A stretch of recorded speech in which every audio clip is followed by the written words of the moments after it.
Welcome to the following presentation of the National Football League on NFL Network.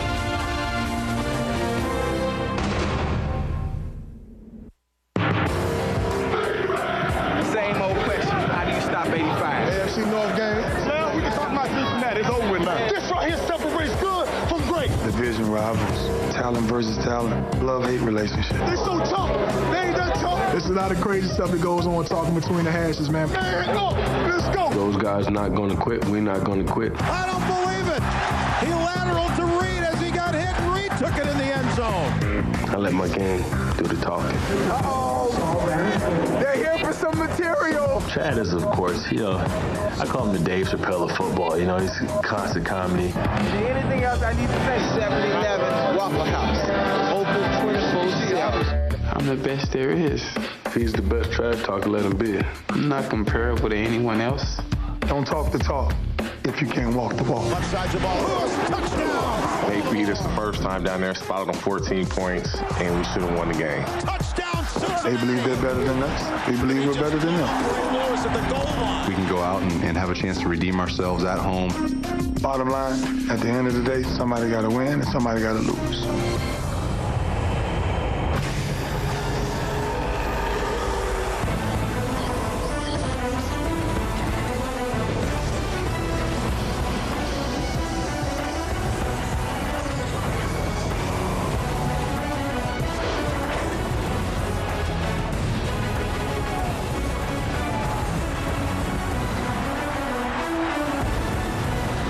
Unseasonably warm and excessively wet. That's been the forecast all day here in Cincinnati, Ohio, where we've already had some rain in advance of an expected downpour. But all that rain in the forecast has done little to dampen the spirits of those who have packed the house this evening for a matchup of bitter division rivals. In what local fans call the jungle, their beloved Bengals are set to battle the Baltimore Ravens, who can clinch both a playoff berth and a division crown with a victory. Baltimore Ravens and the Cincinnati Bengals, 1-2 in the AFC North. They're under pressure and under the lights tonight on the rain-slicked turf at Brown Stadium. And good evening. Welcome to Primetime Football on NFL Network. Brian Gumbel, pleased to be alongside Cincinnati Bengals legend. Oh, yeah. Chris Collinsworth.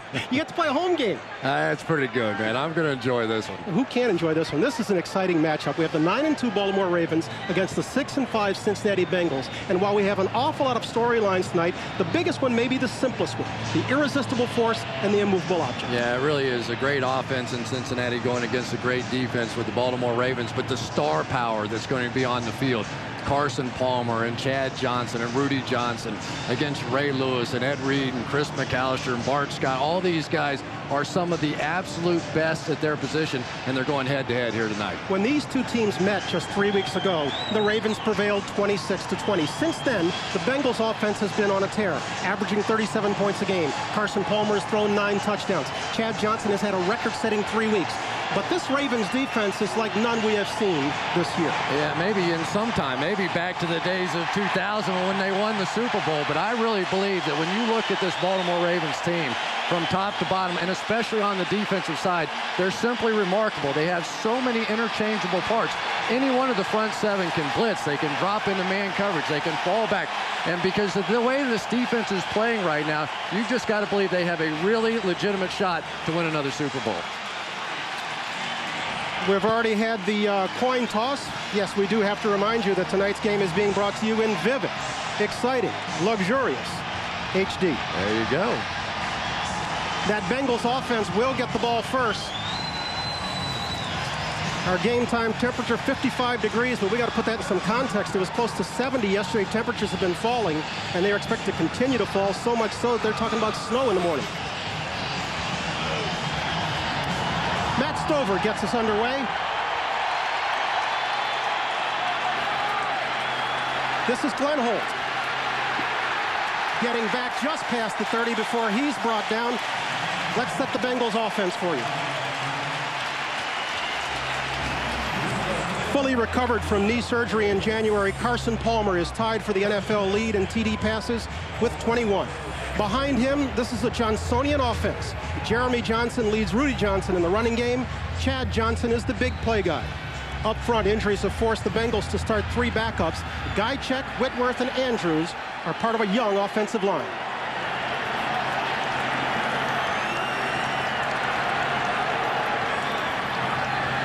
Palmer will throw on first down. Looking right, finding Chad Johnson.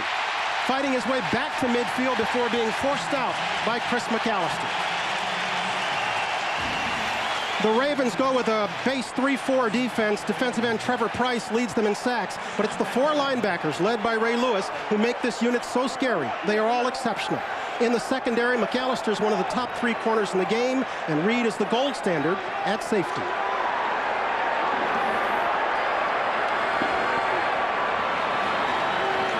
First and 10, Reggie Kelly is the H-back. Rudy Johnson is deep. Palmer changing at the line. Rudy Johnson with his first carry getting back barely to the line of scrimmage. Credit Ray Lewis with the stop. And for Carson Palmer, talking with him today, he said, I have to be perfectly honest with you, Chris. He said, when you play against the Baltimore Ravens defense, at best, half the time you're guessing out there as to which look they're going to give you next. So he'll come up underneath the center like he did right there, try and get Baltimore to show them which defense they're playing, and then come out and change the play. Unfortunately, Ray Lewis, Ed Reed, and those guys then change the defense, so I don't know what purpose it really serves. Second and 9, he's got Hushmanzada and Henry to this side, throwing wide for Henry, incomplete. And that's really exactly what the Bengals are looking for in this one. They think that their major asset in this game is if they can get their wide receivers in one-on-one situations against these cornerbacks. They feel like that is their advantage here. Palmer facing his first 3rd and long of the evening. You see once again he gets up underneath center. He thinks he sees Ed Reed off to his left in a blitz formation, and he'll try to run away from that. Palmer looking Johnson's way, but he'll come up short. And the Bengals will turn it over on downs. Trevor Price applying the pressure. And I don't think anybody in Baltimore can believe that Trevor Price ended up on their roster this season. Their feeling was he was the best interior pass rusher in the game. They lost a couple of guys that they didn't want to lose, and then they called Rex Ryan, the defensive coordinator, and said, well, how about Trevor Price? He said, that'll work. That works. He leads this Baltimore unit in sacks. Kyle Larson will punt it away. This is B.J. Sams down at his own 11-yard line.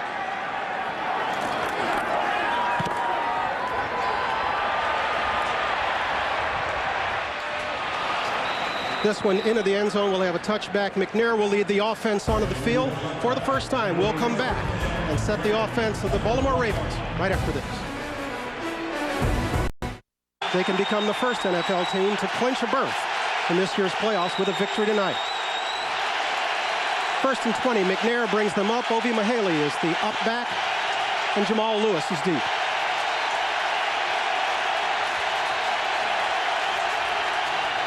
The give is to Lewis, tries the left side, cuts it back right. He'll have a first down, working his way back to about the 35-yard line with Medeo Williams on the stop.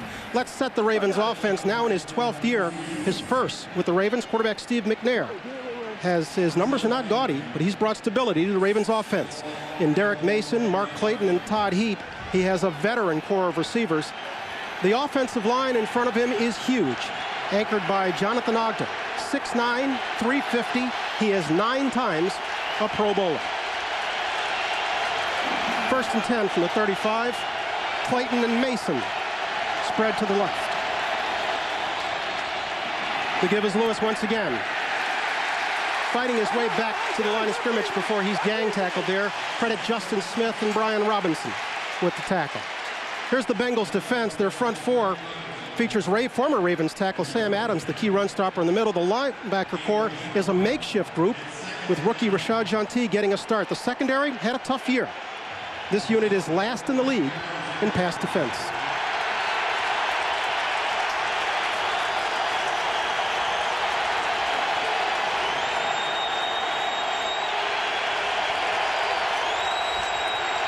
McNair facing second and 10 from his own 35.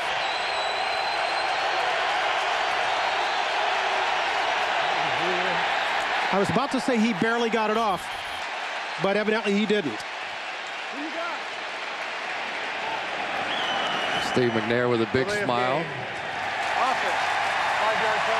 gives us an opportunity to identify Pete Morelli for the first time this evening. He's our official in charge of the crew. And Brian Billick's not smiling. So it's, you know, but really for Brian Billick, he had to be smiling the day that Steve McNair walked through his door. For a 4th-round draft choice, he just gave instant credibility to this offensive team, a team that had been so dominated by the defensive side of the ball in games, in practice, in the locker room. And the minute Steve McNair walked in, all that balance came right back. It's interesting, in discussions with both Bengals and Ravens, the word they kept talking about is calm. He's brought calm to the offense. This is Jamal Lewis trying off the right side and not finding much there. Maybe a gain of 2. Dexter Jackson on the stop. And you have to say about Steve McNair that here's a guy that the Tennessee Titans obviously took them to the Super Bowl, meant so much to that franchise. And then they locked him out of their facility in one of the most bizarre things that I had ever seen and said, we don't want you in here. We're afraid you're going to get hurt. And Steve McNair, instead of going off and saying that this is unjustified and getting upset, he said, hey, it's a business. I understand it. One of the classiest guys in the league. On a 3rd and 12, Musa Smith has replaced Jamal Lewis in the backfield. McNair will throw, and then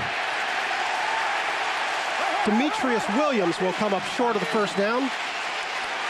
And the Ravens will have to punt. Kevin Casefaharn. And Kevin Casefaharn for the Cincinnati Bengals, one of the big surprises so far this year. He has simply been marvelous. Just they thought one of the weaknesses on this Bengals defense a season ago was in their secondary play, so they went out and got Dexter Jackson. And yet this year, their star back there has been Kevin Casefaharn. His 6 INTs tied for the league lead. This is Sam Cook punting it away for Baltimore. Kewan Ratliff lets it bounce.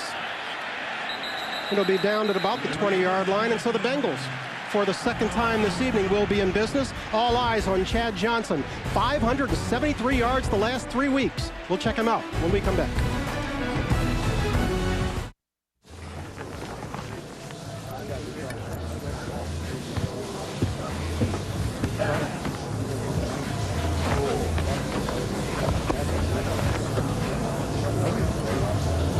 We're going to get to that a little bit later, by the way. He's coming close to you on the Bengals all-time list.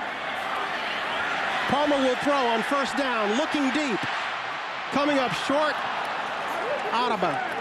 Ed Reed, incomplete. And for Carson Palmer, he wants to begin to stretch this defense a little bit, but they know where they want to go. They want to go to Chad Johnson, and especially when they get him working up there against Samari Rolle. But Ed Reed knows that as well, and he was cheating that way. That ball just a little underthrown. You have to wonder, how slippery is the ball? Even though it's not raining currently, I don't think, the field is still very wet, and so the ball's wet. Once again, Reggie Kelly is the H-back. Behind him, Rudy Johnson. He'll get his first carry of the night off the left side. Ed Reed on the tackle. We have Rudy Johnson wired for sound tonight. I keep telling you all day I need that push now. I need that push. I'm going to keep telling you all day. I need that push. Keep him on point. Keep him focused, all right? All day, okay? All day, all right? Don't be surprised, all right? No surprises. Where we going to take the ball? Up the field. Where? Up the field. 1, 2, 3, where? Hey, let's go to work, man. Let's go, boy. Had a chance to spend some time with him yesterday. What a great guy. Charming guy. Pretty good player, too. But right now, this Bengals offense, nothing is working against the Ravens defense. They've been dominant. 3rd and 10. Palmer will throw. Looking left. Finding Hushmanzada. Fighting his way towards the markers. Looks like he's a yard or 2 short. Samari Rolle pushed him out. I don't know. They kind of gave him a late spot. I thought initially he was out, but it's going to be pretty close. And that's really T.J. Hushmanzada's strength, is making the catch short of the first down and somehow finding a way to get it to that line. Ball caught underneath, and he's working against Samari Rolle. Makes a quick move. He got his feet across, but you have to remember, it's not where the feet are, it's where the ball crosses that line, and it's going to come up just a little bit short. And I don't think against this defense, you take this shot. It looks like Marvin Lewis may be challenging the spot, which is a better option than going for it. He's got it in his hand. He has not thrown it yet. He's saying challenge the spot, though.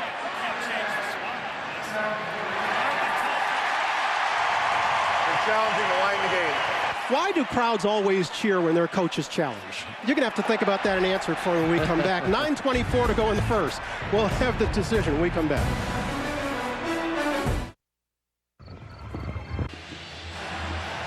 Back in Cincinnati, where Marvin Lewis has challenged a spot that has left his Bengals about a foot shy of first down marker. Remember, it's where the ball is when you're actually out of bounds, so it's going to be a very difficult call here for the officials. The foot is going to go down there, making you out of bounds, and now where is the ball at that point? Let's listen up. After reviewing the play, the ruling on the field stands. Cincinnati will be in charge of timeout. That's one of those, Chris, where they really just don't have enough visual evidence to do anything about it. And it has to be conclusive, and it was for T.J. Houshmandzadeh, and it was for Marvin Lewis, but not enough for the officials. It has to be literally right down that line. And of course, typically you have cameras on the goal line, but when you get just an out-of-bounds play, it has to be so conclusive at that point that they just aren't going to overturn that. Have you yet figured out why fans always cheer when their coaches challenge? They at least have a chance at that point. Otherwise, the punter would have been on the field.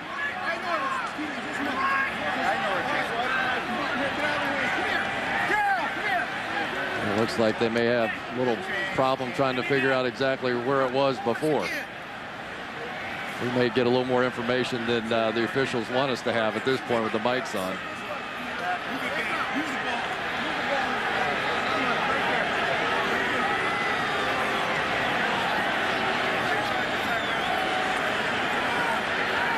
Now, they're going to respot it to make sure they're accurate, but in any event, it's going to be fourth down. And in any event, because you're playing the Baltimore Ravens, you're not thinking about going for it here. And it's really one of those situations for Marvin Lewis. I think that when you play the Ravens, you have to stay patient, because you have to remember their offense is not typically going to go on those 75-yard drives. So if you punt the football away, you have a chance. So while this game's going back and forth, you don't want to make the first mistake. Of course, punting the football down the field to B.J. Sams may be your first mistake sometimes. I mean, they lead the league in takeaways, so you don't want to help them shorten the field when you don't have to. That's exactly right. And it's not really Marvin's style, but when you play these guys, it has to be your style. Kyle Larson will punt it for the second time tonight. B.J. Sams back at his own 25. He'll field it and dropped immediately by Glenn Holt. NFL Films counts down and presents the best team to ever win a Super Bowl. Tomorrow it's number 19. The story of the 1999 Rams is told through the eyes of Dick Vermeil, Kurt Warner, and defensive tackle DeMarco Farr, who provide an intimate portrait of how these players became Super Bowl champions. The show is narrated by Emmy Award winner Martin Sheen. That's America's Game, tomorrow night at 8:30, only on NFL Network. And of course, you remember when they won it, who came up just a touchdown short? Not just a touchdown, about a yard short. They almost had that one. Steve McNair led them down the field and almost pulled out a victory. First and 10 from the 25. Jamal Lewis is back there. McNair will throw. Over the middle. Finding Heat. Brought down at a 40-yard line. It'll be first and 10 ball. Since Brian Billick has taken over the play calling in the last 5 games, he's really shored up the pass protection. The last time these two teams got together, they really never got close to Steve McNair. The Bengals defense didn't. And tonight, if they don't do a little bit better job from their front four than what they've done against them thus far, the Ravens are going to light it up. The Ravens going with a double tight end set. Quinn Sipnewski seeing his first action of the night. That is Heap in motion. Jamal Lewis looking for room off the right side. Robert Geathers pushing him out for about a 2 or 3 yard loss. And that is not what Jamal Lewis does best right there, and he knows it. He said, once my shoulder pads get turned sideways and I'm running towards the boundary, that is not my game. My game is going up and down the field. And here the Bengals defensively did a great job of stretching this thing out. Really, neither one of these teams run very effectively to the outside. They have to do their damage between the tackles.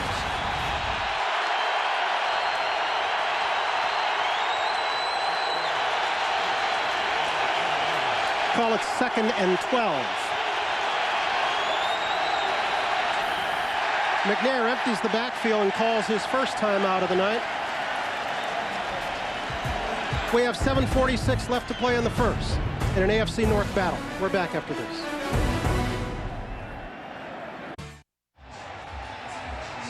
Back in Cincinnati, where it has started to rain once again. We had some heavy downpours before kickoff, but right now it's not coming down too hard. 2nd and 13. Heap comes in motion this side. McNair throwing over the top. Derek Mason brought down at about the 42-yard line. Steve McNair, probably one of the best there is in football when pressure is in his face, of standing in and being able to just flick the football. Every time you watch a tape on this guy, there's at least one play where someone literally has him in their grasp and he just raises up like the Statue of Liberty and flips the thing about 10 yards down the field for a completion, sort of like that right there. 3rd and 7. McNair overthrowing Derek Mason. They'll give it up on downs. And obviously the Baltimore Ravens offensively are okay. They've been much better offensively under Brian Billick since he took over the play. Obviously they're 5-0 when he's been calling the plays, but they're still not a great offensive team, and that goes back to Marvin Lewis's decision to punt the football away. You understand why now. Sam Cook shanks this one off the side. Kewan Ratliff will field it at about the 15-yard line and go out of bounds after a gain of about 2. They'll be in business at their own 17-yard line. 6:52 to go in the first. Thursday Night Football is brought to you by IBM. What makes you special? K Jewelers, where every diamond is hand-selected to match beautifully.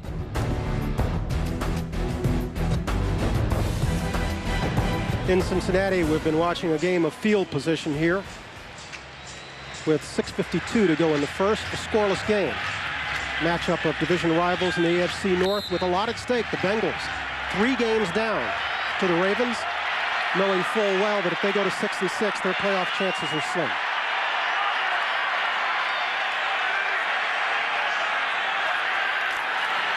Rudy Johnson with his second carry of the night. Inside, fighting his way for perhaps a gain of 3. One of the really difficult things about playing the Baltimore Ravens is you can't get to their linebackers. They have terrific defensive tackles in Kelly Gregg and Haloti Ngata up front. And it's one of the things that Ray Lewis just insisted on. He said, guys, I need protection like I had back in the year 2000. You give me protection, I'll get to the ball carrier. And so far tonight, that's exactly what we've seen. 2000, who do you have? Adams and Siragusa? That's it. 2nd and 8. Palmer throwing off the left side. Hushmanzada fighting his way towards the marker, would appear to have a first down. If you're going to beat the Baltimore Ravens, you have to block well, and your backs have to block well. The Pittsburgh Steelers last week did a horrible job in pickup. This time, Rudy Johnson, working on the outside, is going to get Bart Scott, lose his helmet. Hope his microphone didn't fall off. We've got it wired up. But that's what allowed Carson Palmer to complete that pass.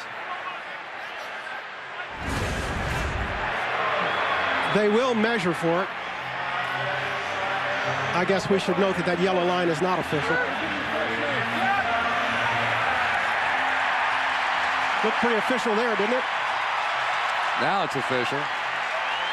And for the Cincinnati Bengals, that's what you're going to see. You're going to see them throwing the ball on first down without question. They are one of those teams that believes in coming out and being aggressive. When you look at Carson Palmer's statistics, he is far and away better on first down than any other down throwing the football. The up back is Jeremy Johnson getting a rare carry as he tries to work his way back to the 30-yard line before Terrell Suggs put a stop to his hopes. The Cincinnati Bengals are working with really what amounts to a makeshift line up front. They have 3 new starters up there. The right guard, Stacey Andrews, the left tackle, Andrew Whitworth, and the center, Eric Guychek. And really the pressure in this game is on the center, Eric Guychek. You have to make so many calls against this very elaborate Ravens defense that it's easy to make mistakes, and he's the guy that has to make the calls. He's replacing a 13-year veteran, Rich Bram, who's been struggling with a knee injury. He's a little bit more athletic than Graham, but certainly doesn't have the experience. Guychek in just his second year. Palmer will give it to Rudy Johnson. Runs up the back of Whitworth. That stopped his progress. He's brought down at about the 33-yard line. Rudy Johnson with a nice move in the hole. This is one of the few times you will ever see a straight 3-4 defense out of the Baltimore Ravens. I'm trying to think, out of all the time I'm watching film, that I didn't see a blitz, I didn't see a stunt. I just saw him line up and play at 34. That might have been the first time. It probably shocked Rudy Johnson as well. On a 3rd and 4, Kenny Watson has replaced Rudy Johnson for the first time this evening in the backfield. Bengals have gone 3 wide to this side. Palmer will throw. Looking. Finding. Hushmanzada for what would appear to be another first down. Corey Ivy on the coverage. I don't think there's any question that when Carson Palmer needs a big play, the guy he relies on the most in 3rd down is T.J. Hushmanzada. He runs the most reliable routes. We have some great route runners in this game. And certainly T.J. Hushmanzada, Chad Johnson, Todd Heap. These guys really understand the basics of the receiver position. And Hushmanzada, Mr. Reliable on 3rd down. Palmer has emptied the backfield for the first time tonight.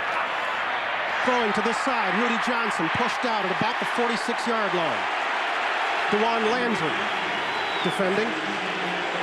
One of the things the Baltimore Ravens wanted to do tonight, even if they didn't get the sack, they wanted to hit Carson Palmer. And you'll see Bart Scott this time shoot right inside, and he doesn't get the sack, but they think that the cumulative effect of all the hits on Carson Palmer will ultimately make a difference in this game. It should be noted that Palmer had his worst game of the year when they played 3 weeks ago. He had just 12 completions and 2 picks. He's not the only quarterback in that category. Inside, Jeremy Johnson with another carry. He's not going nowhere. Kelly Gregg, Elodie Nada, Trevor Price, Brian Billick, everybody in on the stop. There's a lot of beef inside, isn't there? Right there. When you talk to the coaching staff of the Baltimore Ravens and you say, tell me who the top 3 players on the defense of the Baltimore Ravens are, you are going to believe this. With all the stars over there, every one of them mentioned that guy right there, Kelly Gregg, the nose tackle. Yep. You think we'll get to that run back of his later? I hope so. It's 3rd and 1. The Bengals will throw for it. Palmer to the far side. Johnson with the catch. First down, Cincinnati. Samari Roll, his cousin, out there covering Chad Johnson, and Chad saying, believe me, throw it. Watch this route, though. See how Chad sells the illusion of speed. Of course, he has the great speed, the deep ability, but you could see the burst at the end of that route. That's the kind of route running I'm talking about. That forced Samari Roll to turn and run backwards and gave Chad Johnson room to break out of that one. Nice big throw by Carson Palmer. Reggie McNeil has checked in for the first time tonight. He's at the bottom of your screen, spread wide, as the Bengals are looking at 1st and 10 from the 41 of Baltimore. Palmer looking, finding Johnson once again to about the 30-yard line. DeJuan Landry with the stop. And the Bengals offense is suddenly rolling. And you know what Chad's saying? See, I told you, just throw me the ball. Here he's working against Chris McAllister, who is the better cover corner. Now, that was not man coverage. Ed Reed was coming up underneath that one, but you can see the Bengals' plan so far in this one. It's not to allow the blitz to get there the way it did last week against Pittsburgh when they had 9 sacks of Ben Roethlisberger. They're not going to sit back and hold the ball. They're going to get it out quickly.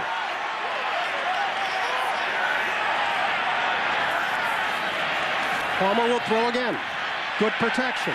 Looking and finding Chad Johnson with some running room. Gets it down inside the 10-yard line before he is brought down. And the Bengals, as we come up on a minute to go in the first, looking at a great scoring opportunity and a first down. Well, you wonder if this defensive line's getting a little fatigued. When you go no huddle, it doesn't give the Ravens a chance to substitute. And right now, if you give Carson Palmer a chance to stand in there, pat the ball a couple of times, he's going to pick apart any defense. And Chad Johnson continues his hot streak. Is anybody playing better in the NFL than Chad Johnson right now? Johnson with 4 catches for 62 yards already. First and goal from the 6. Palmer fakes right. Rolls to this side. Looking. In the end zone. We've got a flag. And I think Chad Johnson is saying it's probably against me. Pass interference, number 85. Offense, 10-yard penalty remains. First down. You know, Chad's so funny for all his flamboyance. He also will admit mistakes and things he's done wrong, and clearly he was one pushing off there. Juan Landry down here at the bottom of the screen just had him completely jammed at the line of scrimmage. And then when Chad wanted to break away, a big-time push-off, easy call for the officials, good call by the officials. Somebody should have told him this isn't a basketball game. He doesn't have to raise his hand and identify himself. It's on me, I know. But it was a good push. It has pushed the Bengals back outside the 15-yard line, first and goal. Now is when you start to get some exotic looks out of the Baltimore Ravens. Palmer throwing deep into the end zone. Incomplete. Was throwing for Henry. Henry looking for a flag on Samari Roll. But that prayer goes unanswered. Yeah, it was one that I think everybody in the stadium and probably everybody watching at home, they were thinking the same thing that I was thinking. Is this pass interference? And I tell you what, I think that's pretty close right there. It's Samari Roll definitely initiated the contact, seemed to grab a little bit there, but the official is just going to let him play on at that point. That's kind of having your head around rule, isn't it? Yeah. As long as he's back looking at the ball, they'll let him play? I suppose. I mean, anybody that really knows what pass interference is in this league, I wish they'd send me a note. I think it changes every game. Second and goal. Palmer avoiding the pressure, swinging wide. Rudy Johnson working his way inside the 10-yard line before being forced out by Bart Scott. It's a really interesting matchup now down here on the goal line because you have the Cincinnati Bengals, one of the best teams in the NFL. When they get inside the 10-yard line in a goal-to-goal situation against the Baltimore Ravens defense that is the best in the NFL in keeping you out of the end zone.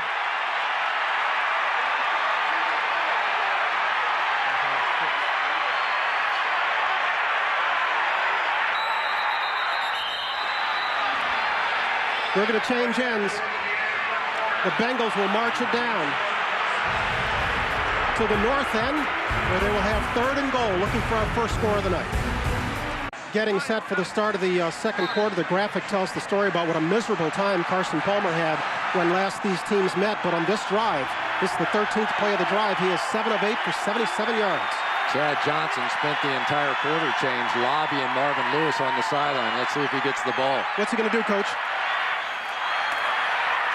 Palmer rolling right, running out of time, throwing into the end zone wide. Was trying for Kenny Watson, but the Ravens defense stiffens, and that'll bring Graham on the field. And Ray Lewis out there in coverage, and really there was nobody open on that play. And Ray Lewis can do so much, emotionally so much the leader, but Carson Palmer, I asked him, who's the one guy on the defense that you're watching on every snap? Guess who he said? Ray Lewis. Whether it's pass, run, he's the key to the whole thing. Shane Graham from 24 yards from this distance. He has been perfect all year. He stakes the Bengals to a 3-0 lead. With 14:49 to go in the first half at Paul Brown Stadium, the Bengals on top, 3-0. Next week, we're in Pittsburgh. Our NFL Network schedule, we have 6 games left. We're in Pittsburgh for a matchup with the Browns. If you're watching NFL Network at a friend's house or in one of our local home team markets and want to get NFL Network, learn how by logging on to iwantnflnetwork.com. Shane Graham will be kicking off for the Bengals. B.J. Sams is deep. Sams 2 yards deep, will bring it out. Will not get back to the 20. John Beesing among those on the stop, along with Madeo Williams. Flag down as well. We saw Ratliff applauding, so we're assuming it's against the Ravens. After the play was over, personal foul, unnecessary roughness, number 58. Proceeding to, after this third goal, First down. Dennis Haley, special teams player, called for the personal foul. Not a good start here for the Baltimore Ravens. The Bengals with a really nice drive, highlighted by a couple of passes from Carson Palmer to Chad Johnson. But now for the Ravens, they have to try and dig their way off their own goal line. And this is exactly what Marvin Lewis and the Bengals would be hoping for, that this Ravens offense had to play from behind and backed up.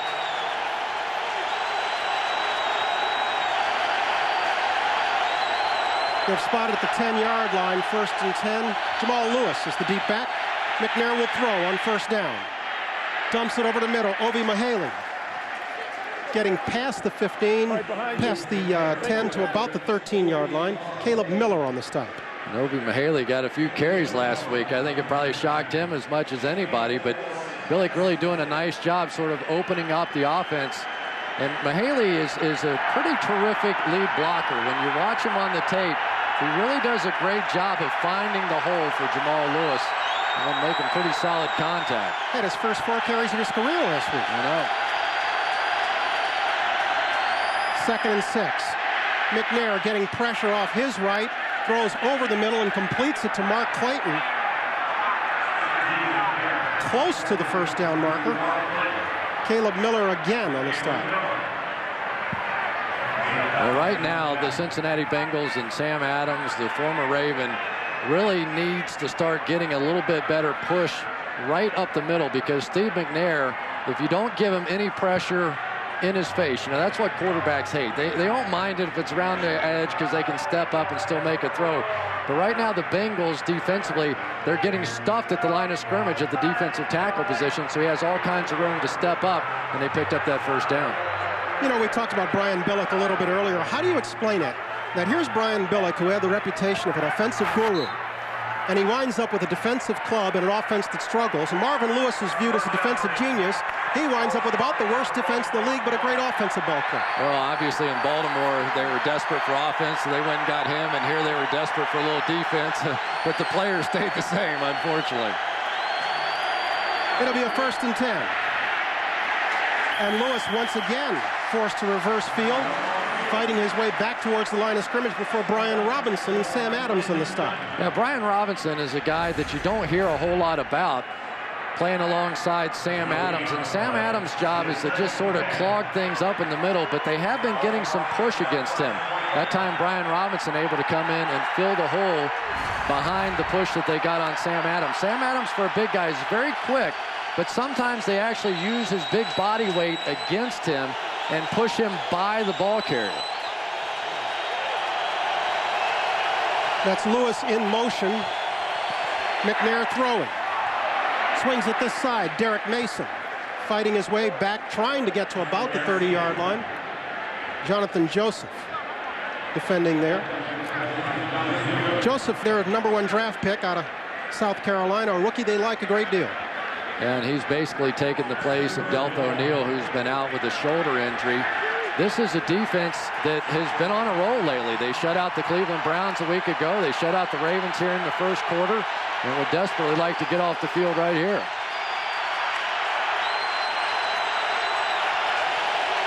Both of these teams coming off shutouts. The Ravens last week really beat up the Pittsburgh Steelers. McNair loves to throw in these short yardage situations. He'll give it inside, and Lewis will not get there. Maybe that's why. Pretty good penetration right there inside. Looked like Sean Smith, Sam Adams. They brought in the big horses to play in this short yardage situation, and Sean Smith got the penetration and was able to stuff Mihaly, and then it was Dexter Jackson coming off the edge that finally cleaned things up.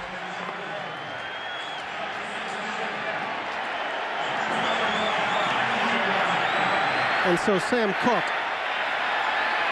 will be punting from just inside his own 15-yard line.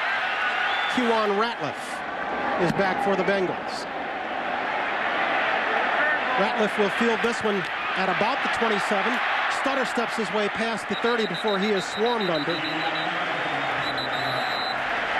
And the Bengals offense will come back on the field with 11 to play in the 1st half, leading 3-0.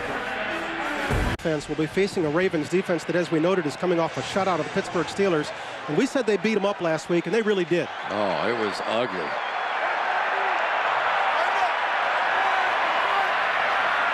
They had 9 sacks. That's a team record last week against Roethlisberger and the Steelers.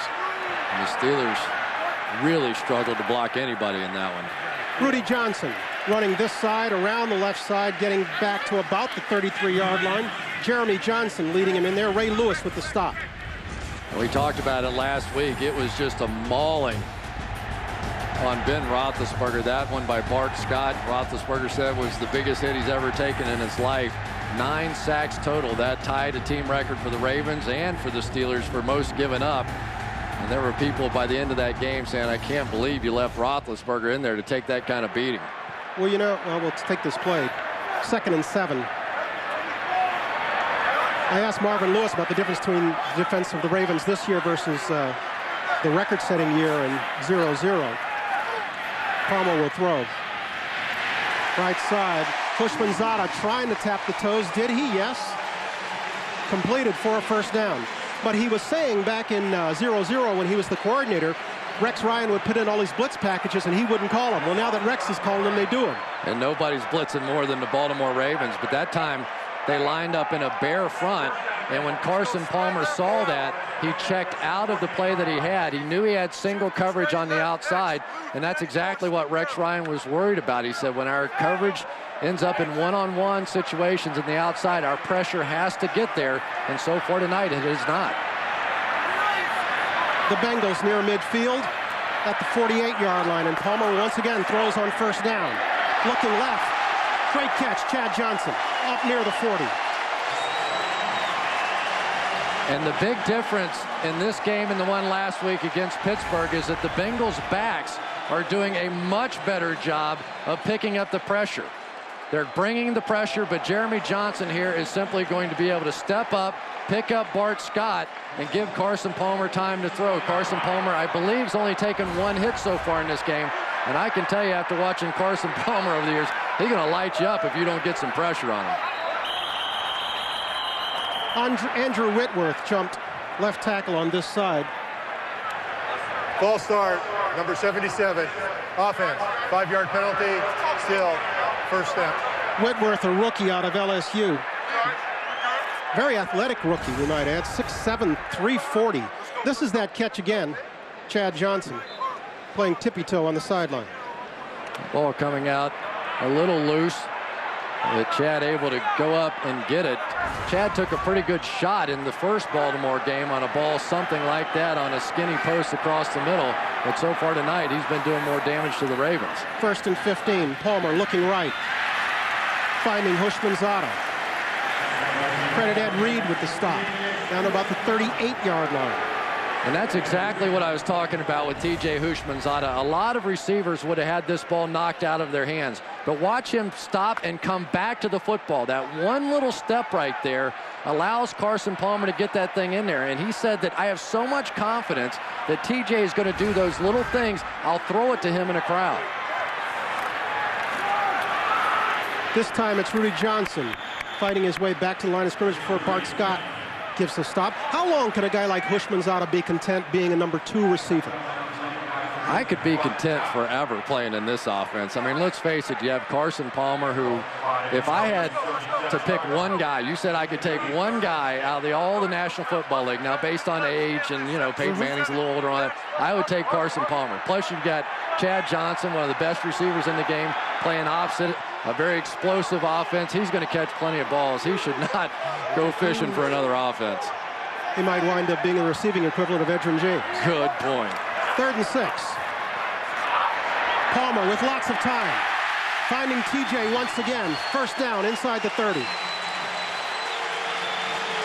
Well, there you have Palmer finding the 3rd corner, Corey Ivy, working against T.J. Houshmandzadeh. Once again, the Ravens coming on a blitz and simply not getting pressure And once again, the Bengals receivers wearing out these cornerbacks. And it's not that they're not good players, but the Bengals receivers against one-on-one coverage, there really hasn't been anybody that's been able to cover them. They may want to call Dion off the set over there, take a shot. Let's give kudos to this offensive line of the Bengals with 3 reserves getting a starting unit. They're protecting Palmer, and he is finding his receivers, as he did there, Chad Johnson.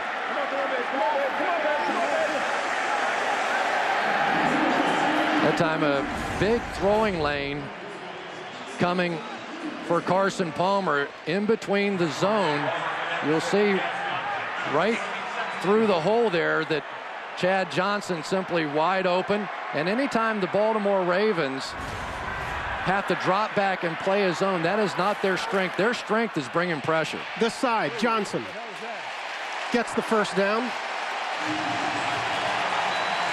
Chad's caught 7 balls already tonight, TJ 6.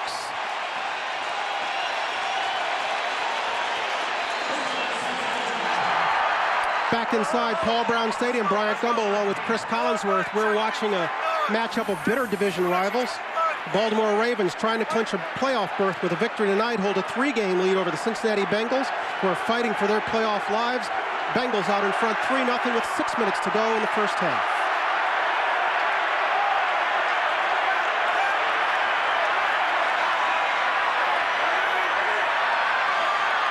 First and 10. Rudy Johnson, left side. Check that. No, it was Rudy Johnson, left side, inside the 10. In the no-huddle offense, when you can put Reggie Kelly in the backfield and allow him to play either tight end or fullback, it just gives them so many different options. And right now, the Baltimore Ravens are back on their heels. They haven't been able to stop the pass. And all of a sudden now, as they're leaning back, they're getting hit with Rudy Johnson on the runs.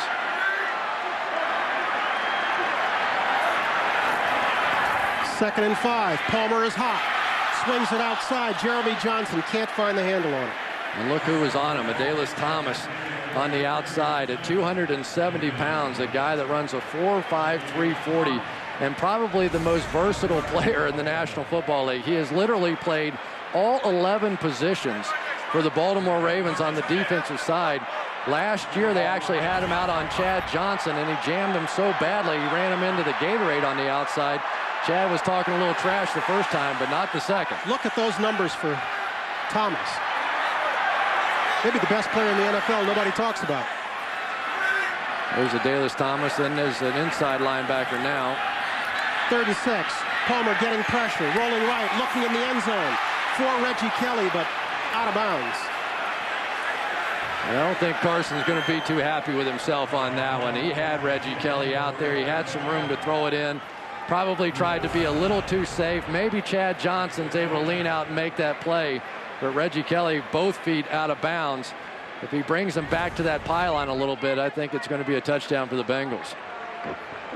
And the Ravens, living on the edge, are looking at no worse than 6-0 right now. The Bengals on their sideline have to be somewhat disappointed after 2 great drives to stall when they get close. Shane Graham. This one from 27. Splits the uprights, and the Bengals will go out in front 6-0. So far, it's been all Bengals, but the scoreboard shows no great evidence of that. It's 6-0 Cincinnati. We're back after this. Don't forget, coming up next, it's the Wendy's halftime show. Join Rich Eisen, Steve Mariucci, Deion Sanders, and Marshall Falk for first half highlights and analysis, as well as a preview of that big game in the Meadowlands this weekend between the Cowboys and the Giants. Who are you liking that one? That's a tough one. I picked the Cowboys, but I spent about 20 minutes trying to guess on it. Shane Graham will kick it away once again. B.J. Sams bobbles, gets it back past the 20, looking for running room, but stumbles over the 26-yard line. Ball's loose, but they're saying it's down. Well, don't forget, though, there is a possibility of replay, and if he were not down in replay, it could be reversed. But the bigger story right now is B.J. Sams, who's one of the most electric kick returners in the league, had a huge day, over 212 yards in returns against Atlanta a few weeks ago, and that's a big story. We'll check his condition when we come back to Paul Brown Stadium on a Thursday night. Back in Cincinnati, B.J. Sams is still down after being tripped up by Kenny Watson on a kickoff return. We'll show this to you once again, but we're pretty sure without our medical degrees of what happened out here. It's kind of ugly. Kenny Watson on the tackle, and B.J. Sams is just one of those players that you cheer for. I mean, if you knew how frightening it was to return those kickoffs and see 11 guys running down and trying to maul you, and on the punt returns, and this guy is so much a part of their offense, giving them the great field position, really won the Atlanta game for them basically with his returns, and I'm sure the players on the sideline are sick watching this one. Yeah, that one didn't look very good at all. His right ankle has been encased in an air cast, and they'll cart him off. Third-year player out of McNeese State, and he really has been the difference maker in their special teams. Really, really, really good football player right there. You returned punts for a time here, didn't you? Oh, boy. And I didn't do it in the pros. I returned kickoffs and punts in college.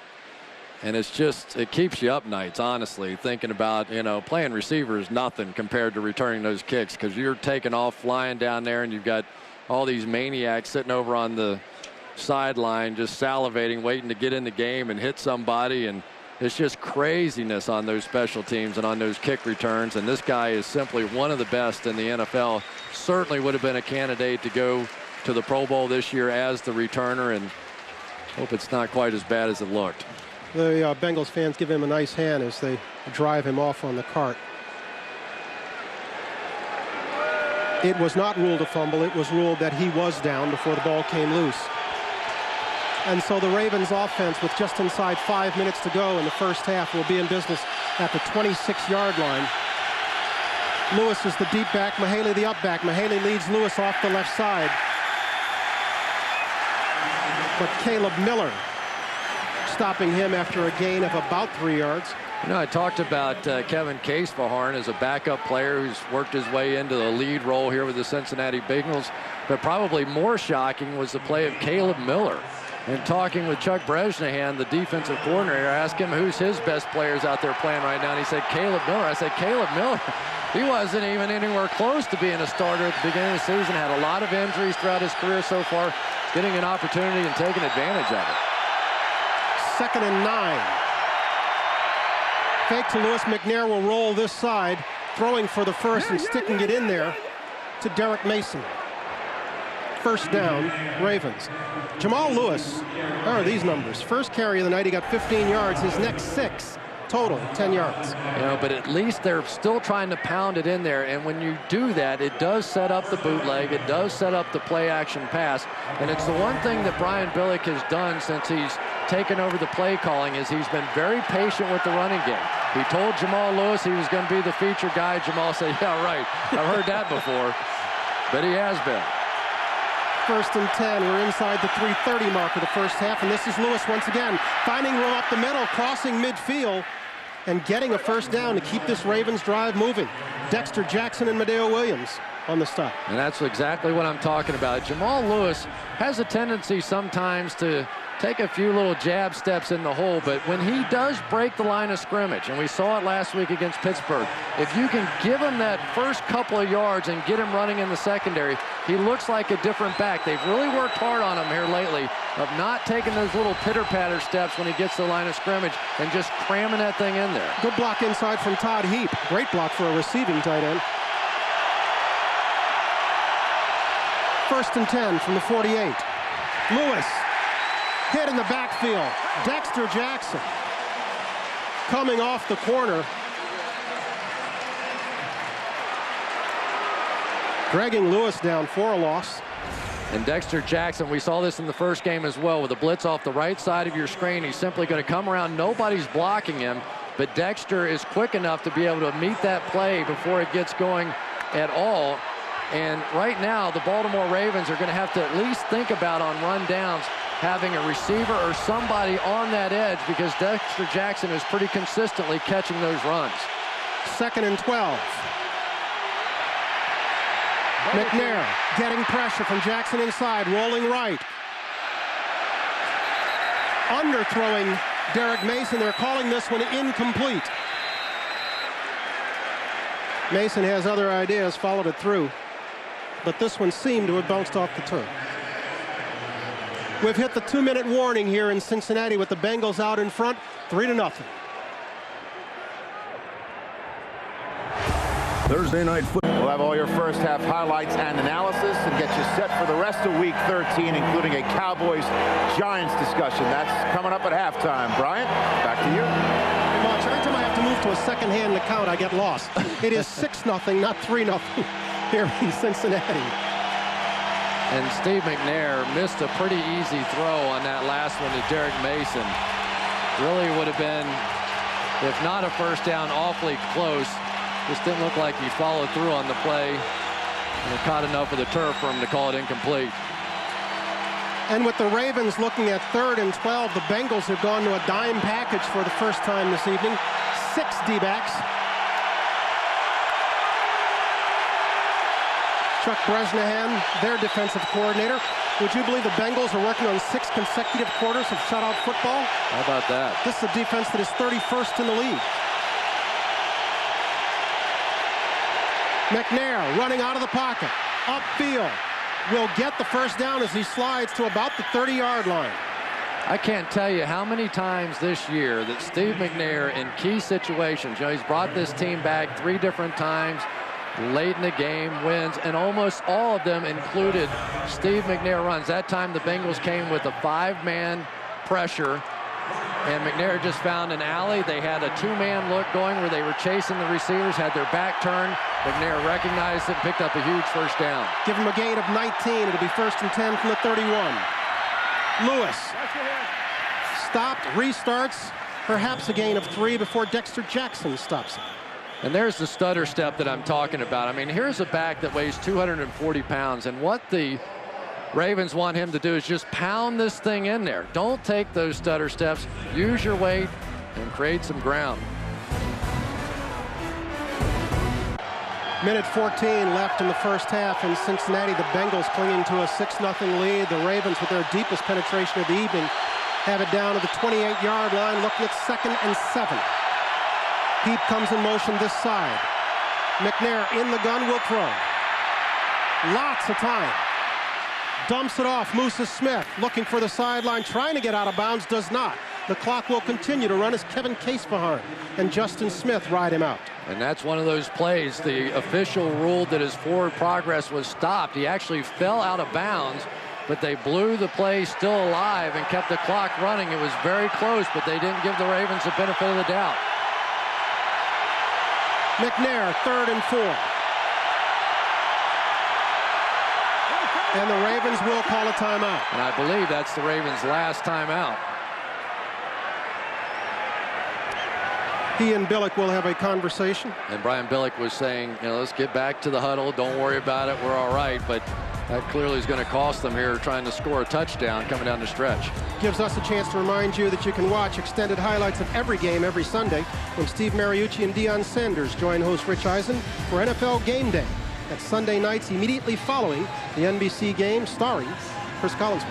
That was a bad combination right there for Brian Billick's squad. They didn't get out of bounds on the play when it looked like they were pretty close, and then had to burn the timeout. Now in a 3rd and 4 situation, you pick up the first down here, hopefully, and you're in a tough spot trying to score it. Brian Billick has had plenty of magic since he's come in, and due in big part to the fact that he's gone back to the running game, gone back to Jamal Lewis, but right now the ball's in the hands of his quarterback. This is where the Ravens generally like Todd Heap, their fine tight end, but Heap tonight only 1 catch for 15 yards. McNair getting pressure from his left side, looking and finding Demetrius Williams. First down, Ravens. Clock ticking down.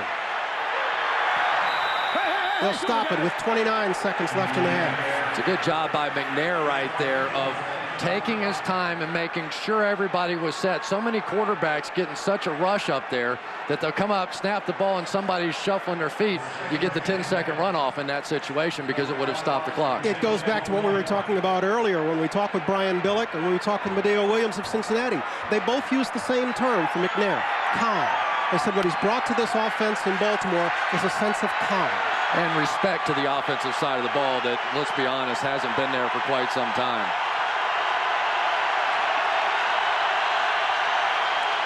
McNair empties his backfield, puts Lewis in the slot this time, and this is Heap with his second catch of the night, struggling his way to about the 11-yard line. They're in a hurry-up, inside 20 seconds.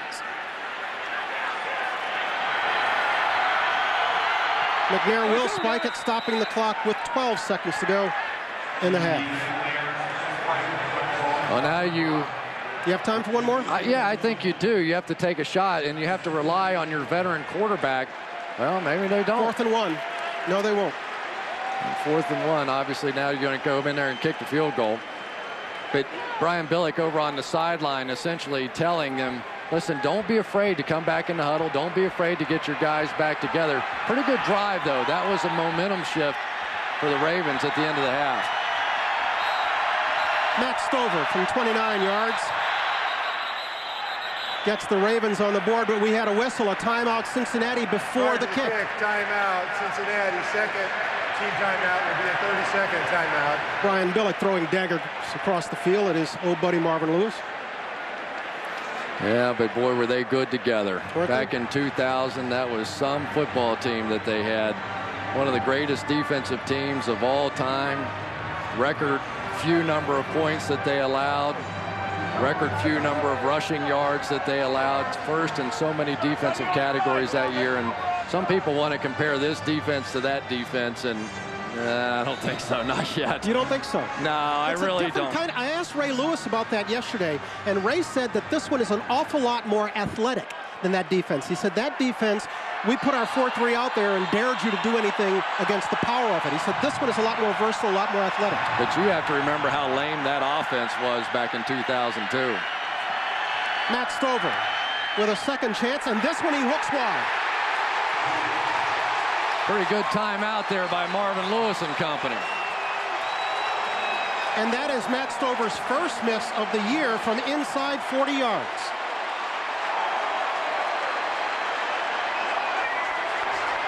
It looked like we might have had a bad snap. Let's have a second look at it, Chris. Pretty nice job of making the catch and getting it down, but it's just enough to throw the timing off the kick. They get in such a routine with those kicks, and if the timing's off just a little bit, you could see Stover just hooking it. Sam Cook was the holder. I hate identifying the long snapper on these because it's the only time you ever mention it. And Palmer will take a knee to bring the first half to a close. No, I'm not going to mention the long snapper. And so the Bengals will leave the field with a lead of 6-0 over the Baltimore Ravens. Coming up next, the Wendy's halftime show. Rich teams, if the Ravens can come away with a win, they would clinch a playoff berth and clinch the AFC North. The Bengals, on the other hand, just trying to stay in it. These graphics tell the story. Yeah, they really do. And maybe for the Ravens, the more significant battle here is trying to maintain at least that number 2 seed, because the number 2 seed, you get the bye the first week of the playoffs.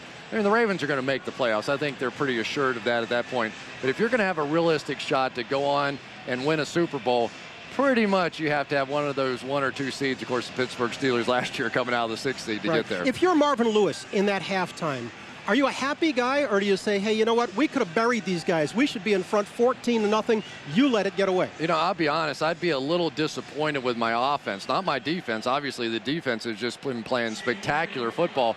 But offensively, when you get it down inside the 10-yard line and you have the kind of offensive weapons that the Bengals have, you have to polish those drives off. And right now, all they've done is keep the Ravens in this game. The Ravens will get the ball first in this half. This is Musa Smith back to receive and getting it out to about the 31-yard line. B.J. Sams was carted off in the first half with what appeared to be an ankle injury. We've just gotten word that B.J. Sams did indeed break his leg, a fibula fracture. He is apparently done for the year. Boy, Chuck Bresnahan has to be absolutely thrilled with the way his defense has been playing. Last time they were down in New Orleans, They're giving up 500 yards of passing, and it looked like this defense was about to fall apart. And since then, they haven't allowed any points. McNair will throw on first down, stepping up in the pocket. Batted down, almost picked off by Jonathan Joseph, the rookie out of South Carolina. He was going for Mark Clayton. Boy, Steve McNair, really dangerous way to start the second half. He came scrambling out of the pocket and thought he had Clayton open on the sideline, and this one almost went the distance the other way. McNair in the first half, 10 for 14 for just 76 yards. Looked like Joseph was actually thinking about trying to knock that ball down. Well, if he'd have picked it off, it'd have been 6, and Ravens would have had a big hole to dig out of. 2nd and 10 from the 31-yard line. McNair looking for Heap. Incomplete. Boy, and the Bengals right now are starting to get a little cocky on the defensive side. They're coming with corner blitzes. They're coming with pressure up the middle, and they're doing a pretty effective job right now of getting that kind of pressure. Coming up there on the outside. Landon Johnson off the corner and nearly got there again. So a great start coming off a great first half for the Bengals.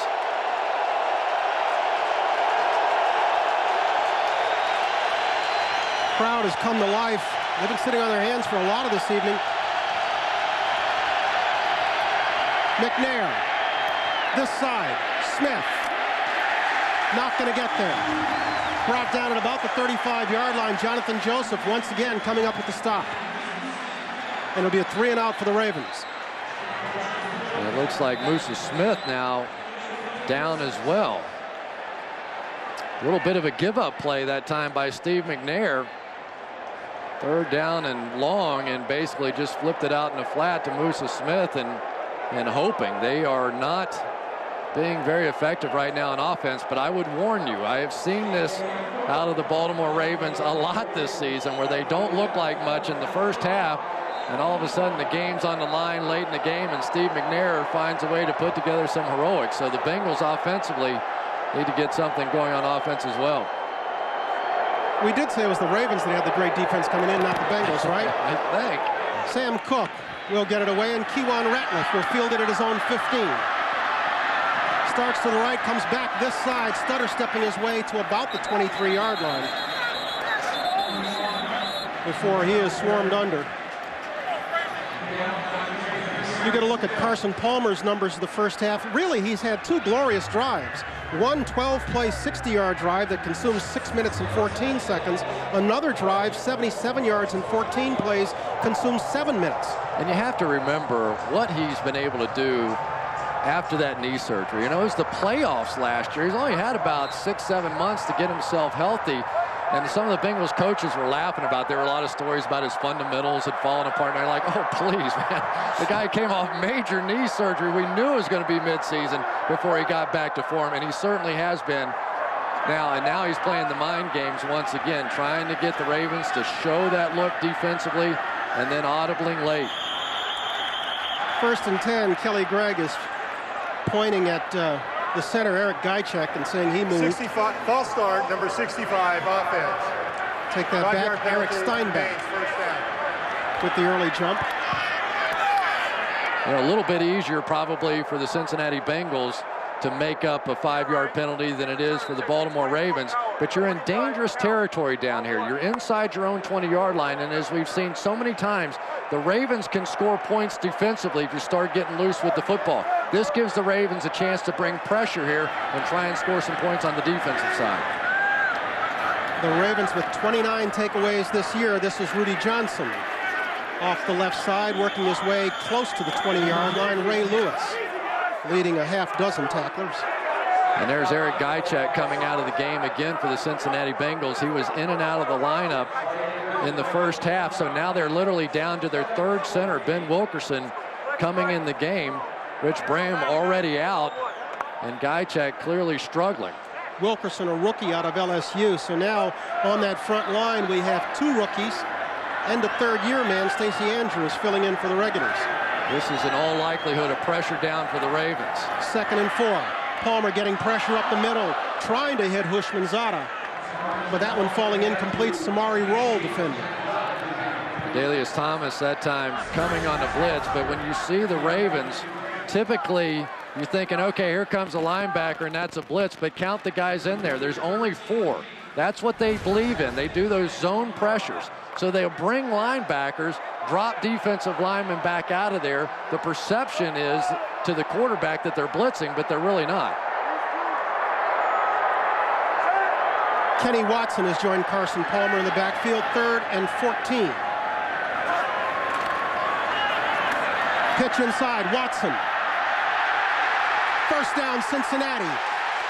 Watson to about the 40-yard line. Little shovel pass.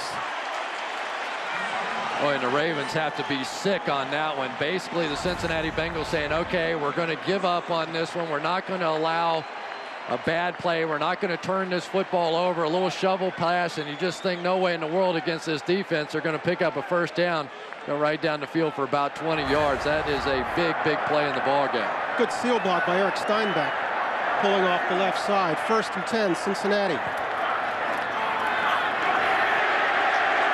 Rudy Johnson still on his feet. Jeremy Johnson leading him up in the hole for perhaps a gain of 6. Yeah, it's a good call. Jeremy Johnson, the fullback, is going to come up and get this block on the inside linebacker. You see the double team. They press the double team. Jeremy Johnson gets in there and drives, working against Ray Lewis. And I think if you can attack this Baltimore defense, that's how you have to do it. You have to attack them directly. Can't get outside on them. Call it a gain of 5. 2nd and 5. Jeremy Johnson inside in the Baltimore territory. First down, Cincinnati. Then you start getting focused in on Rudy Johnson and Jeremy Johnson with a little trap right up the middle. And the Bengals have it going on. That play, the shovel pass, really was deflating to this Ravens defense. They're used in that situation to playing pressure, possibly getting a turnover, and they gave up a cheap first down to the Bengals, and now they're reeling. Bengals with another first down. Bare front this time for the Ravens. Flea flicker, Palmer throwing deep, wide open, Hushmanzada. Touchdown Bengals.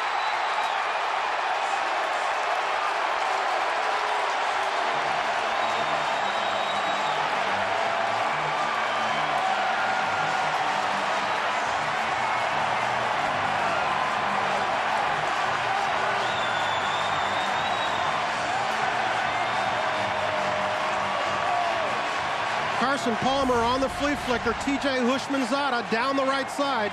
And the Ravens bit. That time Ed Reed got caught sniffing on the play. Carson Palmer telling me earlier today, sometimes he doesn't play his coverage. He thinks he knows what's coming. He gets frustrated at times when we get something going, and he'll come up and try and make a play. That time he got burned big time. Shane Graham adds the 13th point. It is 13-0 Bengals. Their offense hitting on all cylinders here as we get started in the second half. The Ravens will come on out and see if they can finally put some points on the board against a surprising Bengals defense.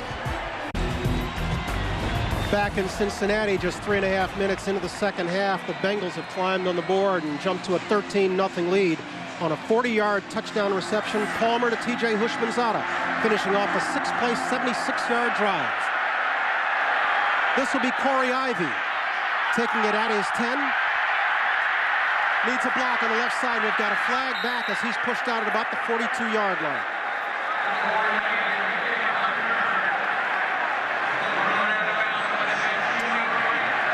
Boy, and every time the Ravens get something good going, they make a big mistake. During the return, holding, number 29, receiving team. 10-yard penalty, first down. Derek Martin is flagged with the hold. And once again, the Ravens will be pushed back. 13-0 Cincinnati. To you as soon as we learn anything. The Ravens, meanwhile, been pushed back by a penalty. Will start 1st and 10 from their own 15.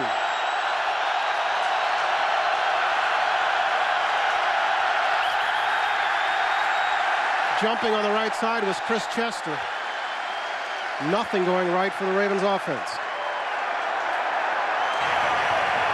Ball start, number 65, offense. 5-yard penalty, remains first down.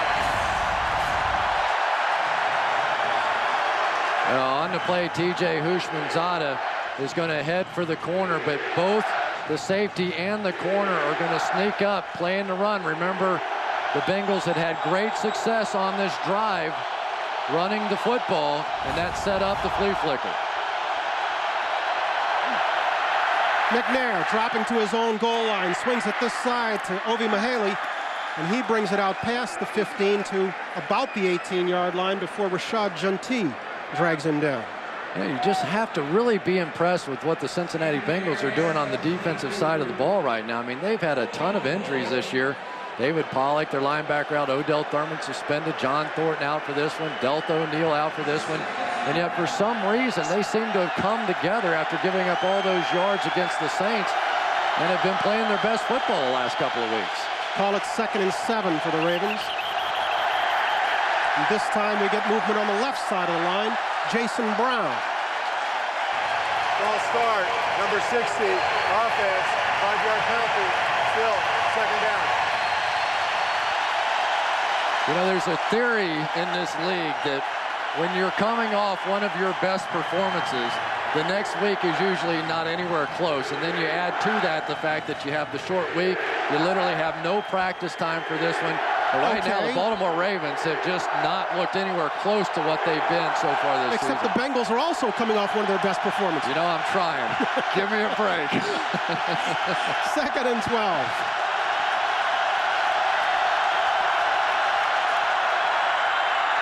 Give inside. Jamal Lewis fighting for yardage. Working his way back to about what they just lost on the penalty, to about the 18-yard line. Medeo Williams among those on the stop. And so far in this game, we've been seeing the Cincinnati Bengals with all three of their safeties in the game at one time. Medeo Williams, Dexter Jackson, Kevin Casefarhan, as the Ravens continue to tighten down with a tight end look and a bunch formation. The Bengals have answered with safeties on the field, and it's worked. 3rd and 6. Now they're back spread out.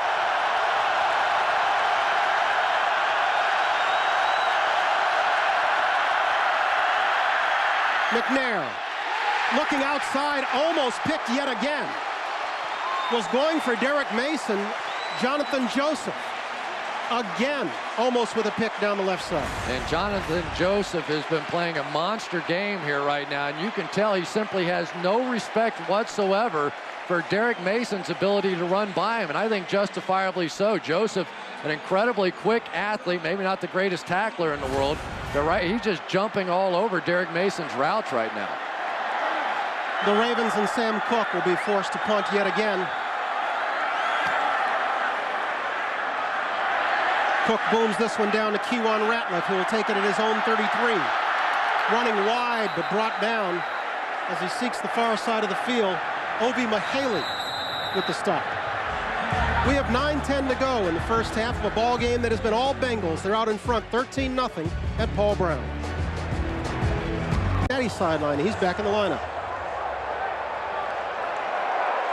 Ravens defense needs to make a play to change the momentum of this game. Palmer will throw on 1st down. Over the middle, TJ Hushmanzada escaping the clutches of Ray Lewis. Getting just past the 35-yard line. Aubrey Franklin with a good hustle play coming back in.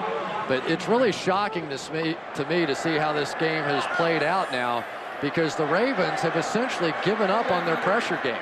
The backs have done such a good job of picking up those blitzing linebackers. The Ravens have just abandoned the blitz at this point. As soon as I say that, they come on a blitz. Palmer swings at this side. Chad Johnson gets a 1st down. And with that, can I break some news to you, partner? I love it when you do that. He has just moved ahead of one Chris Collinsworth on the Bengals' all-time receiving list. He's moved up to number 3. You know, sometimes statistics lie. In this case, they don't. He's a lot better than I ever was. Well, take a look at the list. I mean, all you needed was 2 more yards for 7,000. Do we have to show the games on the right-hand side? For 6,700, not 7,000. Palmer running out of the pocket, being brought down at about the 41-yard line. Okay, we had to show the games. We also have to show a bit of a flashback. Uh-oh. You don't mind, do you? Come on, you look glorious in this. How much did you weigh then, by the way? Not a lot. Look at the pull-away speed. Yeah, there's my one highlight from the Super Bowl, and everything else was the San Francisco highlight after that. Leaving tacklers in your wake? I mean, I thought it was pretty impressive. Those were my 4 highlights. They just play them over and over again like that. 2nd and 10. You can come to my house and see them too. Bengals operating just outside their 40-yard line. This is Rudy Johnson inside, not finding much there. Bart Scott among those on the tackle. Trevor Price in on that tackle as well. And boy, you talk about 2 major additions. There's one, Steve McNair over on the sideline, and he looks like about the way this offense has been playing today. And then of course Trevor Price on the defensive side. It's not often for the measly price of a 4th-round draft choice you end up with 2 additions on your team like that. But they have been major difference makers for the Ravens this year. 3rd and 6 for the Bengals. Now the pressure comes. Palmer getting pressure inside. Swings it out. Hushmanzada with the completion, but he'll be short of the first down. The Bengals will be forced to punt. Trevor Price, Terrell Suggs, both getting there at about the same time. And that's much more of Ravens football. Remember, the Bengals have 3, if not 4 new players in there, basically down to their 3rd center. And I think you just have to roll the dice. I mean, right now your offense is basically stinking up the jointure. The Bengals playing great. Defensively, you have to try and shift this game around, and the Ravens have been a little hesitant to bring that pressure. Kyle Larson will be punting away, this time to Corey Ivy, who is the 3rd returner the Ravens have had to turn to tonight. He'll let this one sail over his head and just into the end zone for a touchback. The Ravens will be bringing it out to the 20. Steve McNair will bring his offense back on the field, looking for something that works. Who will be the next Diet Pepsi NFL? Thursday Night Football is brought to you by Diet Pepsi. Live NFL. Drink Diet Pepsi. Back at Paul Brown Stadium, 6 minutes remaining in the 3rd period of what has essentially been a Cincinnati kind of night. They're out in front, 13-0 over the Ravens. McNair has brought his offense back on the field, 1st and 10 at the 20. He'll give inside. Jamal Lewis stutter stepping his way across the 25 to about the 26-yard line. A look at Brian Billick, who is now their offensive coordinator of 5 weeks standing. Yeah, and there's no question. As many of you know, it's been reported, I've removed Jim Fossil from the coordinator's position. This is clearly probably one of the most difficult decisions I've ever had to make, not only from a professional level, but for the obvious personal reasons. Billick controlling the offense now, and it's had good results for the team, bad results for the friendship. McNair getting pressure inside. This one tipped. Dexter Jackson with the pressure. We're talking about Billick. Spoke with him yesterday, and he said while he doesn't deny it's helped the team, it has severely hurt the friendship. Whether or not it is irreparable remains to be seen. Well, it's a tough spot, and Jim Fossil actually told Brian Billick, are you sure you want to make me the coordinator? You know our friendship will be over by the time that we try and live through this, and that's absolutely what has happened. But you also can't deny the results. Until tonight, there has been a major difference on this football team. That was John Fossil, Jim's son, who remains on Brian's staff. McNair, 3rd and 5. Underthrowing Derek Mason. And once again, the Bengals get a 3-and-out. There's Joseph again on the defensive side. And McNair really had pretty good protection on this one, but didn't have anybody open and just held it. And so far now, 3 possessions this half for the Ravens and 3 3-and-outs. And I don't care how good your defense is. If your offense is playing like this, you're not going to win anything. I can't believe the Cincinnati Bengals defense. Now, I got to tell you, remember that 2 weeks ago, this was the 32nd or last ranked defense in football. They shut out the Browns last week, and they're pitching zeros again tonight. It's remarkable, the turnaround. Kewan Ratliff has some room to field it and run. Breaks the first wave. He's got the punter to beat. Gets by Cook and brought down at about the 32-yard line. The Bengals will have great field position. Kewan Ratliff with a 38-yard return following a 44-yard punt. And you need one block at the point of attack, and there you see just a little bit of a wall on the outside, and Kewan Ratliff, who really had struggled as a punt returner the last few years, breaking off a big one, and right now the momentum all going Cincinnati's way, and they have to be loving it. Remember T.J. Houshmandzadeh with the comment, hey, I don't care if we lost to the Ravens last time. We have better players. We're the better team. The Ravens supposedly were all fired up about those comments, but so far the Bengals backing them up. We've moved to the 5-minute mark of the second half. Incomplete. Aimed that time for Reggie Kelly. You know, we are giving props to the Cincinnati defense, and deservedly so, but let's also keep in mind that offensive line that has 3 subs and 2 rookies as part of it right now, and they've done a great job protecting Palmer, who I think has been under pressure just twice tonight. Yeah, they really have been the difference, and I thought coming into this one with this tremendous defense of the Ravens that they would be under siege, but they've been more than up to the task. This is Rudy Johnson.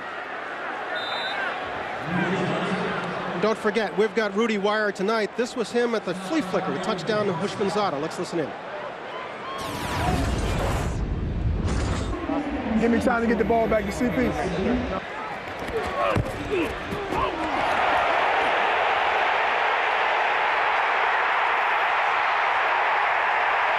Hey, he was wide open, wasn't he? Wide open.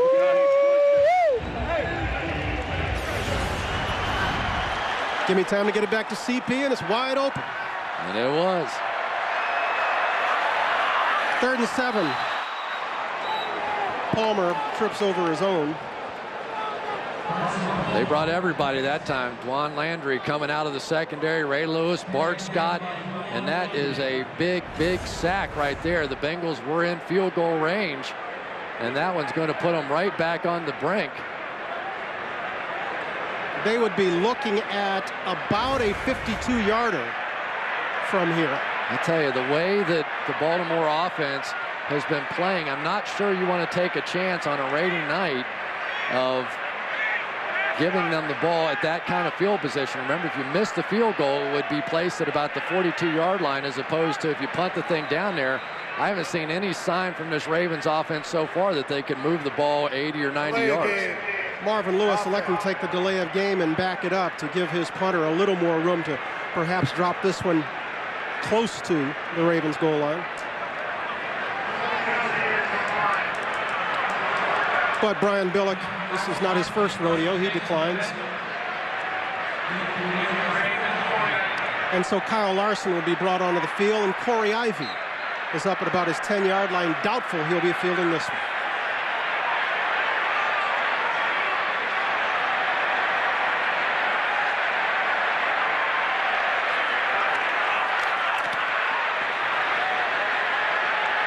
Larson trying to drop this one in, and he does inside the 10-yard line. The Bengals down there to down it at about the 7. Everything going right for the guys with the stripes. 10-yard line. Trying to find something, anything that might work against this rejuvenated Bengals defense. McNair will throw on 1st down. Throws high, incomplete. On Sundays, don't miss any NFL action. Log on to NFL.com and subscribe to Field Pass. Lets you listen to the live local radio broadcast of all the games. Log on to NFL.com and you can hear all the action. I don't know if they would believe their ears if they heard the way the Cincinnati Bengals defense has been playing out here so far. No first downs for the Ravens this half in what has become a dominant performance. 2nd and 10. Jamal Lewis rumbling his way outside, still on his feet as he crosses the 15-yard line.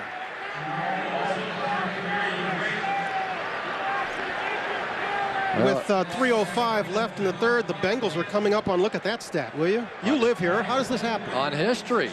This could be history in Cincinnati if they can survive the next 256 with 7 straight quarters of shutout football. Certainly the rainy conditions have helped a bit, but it has been dominance. We talked about the problems on the offensive line.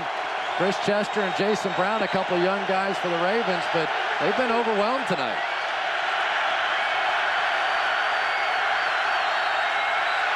Third and 2, and McNair will throw for it. Swings it this side. Lewis will have the first down.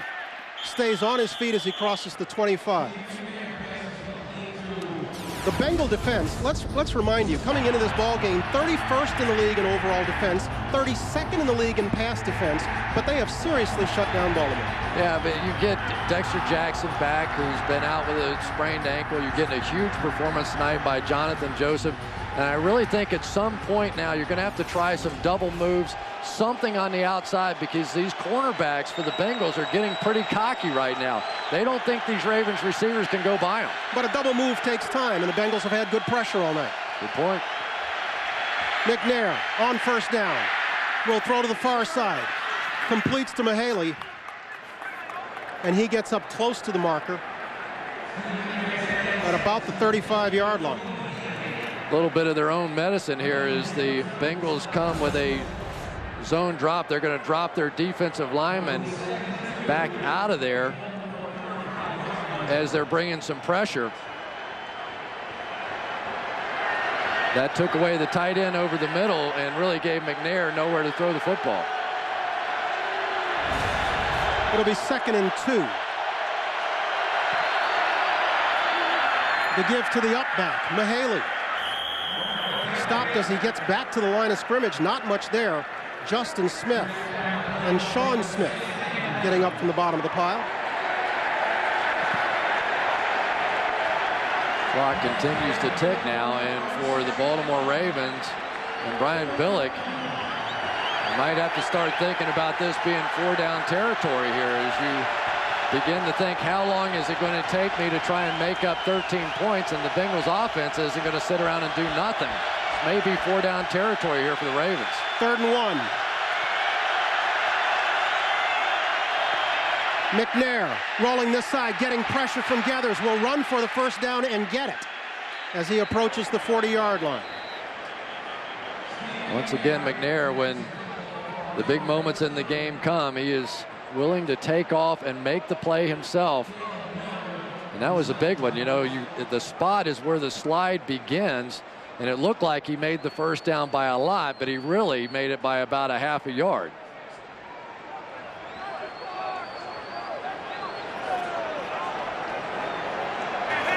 Yeah. Defense.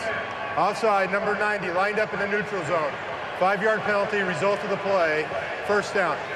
Justin Smith, the guilty party. Justin Smith, probably their best defensive player among the front 7. Clearly not the strength of this football team. There won't be anybody close to consideration for the Pro Bowl. If there was one with an outside possibility, I assume it would be Justin Smith. The Ravens, for what figures to be the last play of this third period.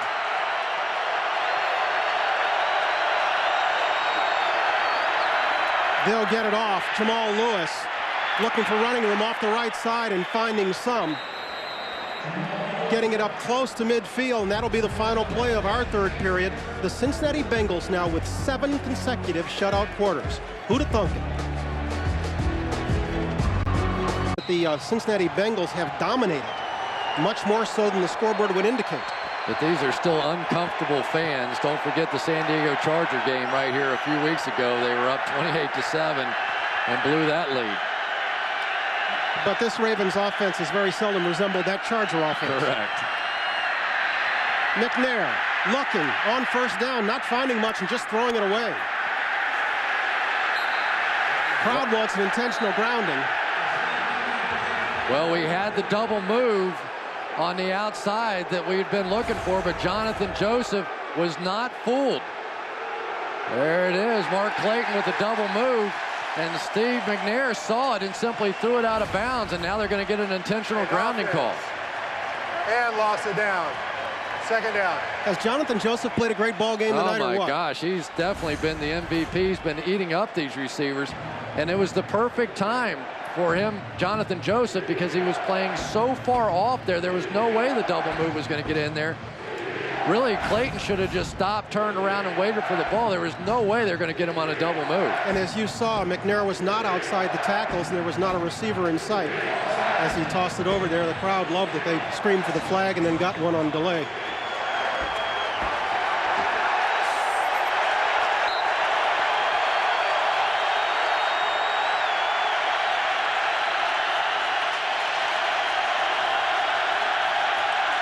McNair has Mike Anderson in the backfield for the first time tonight.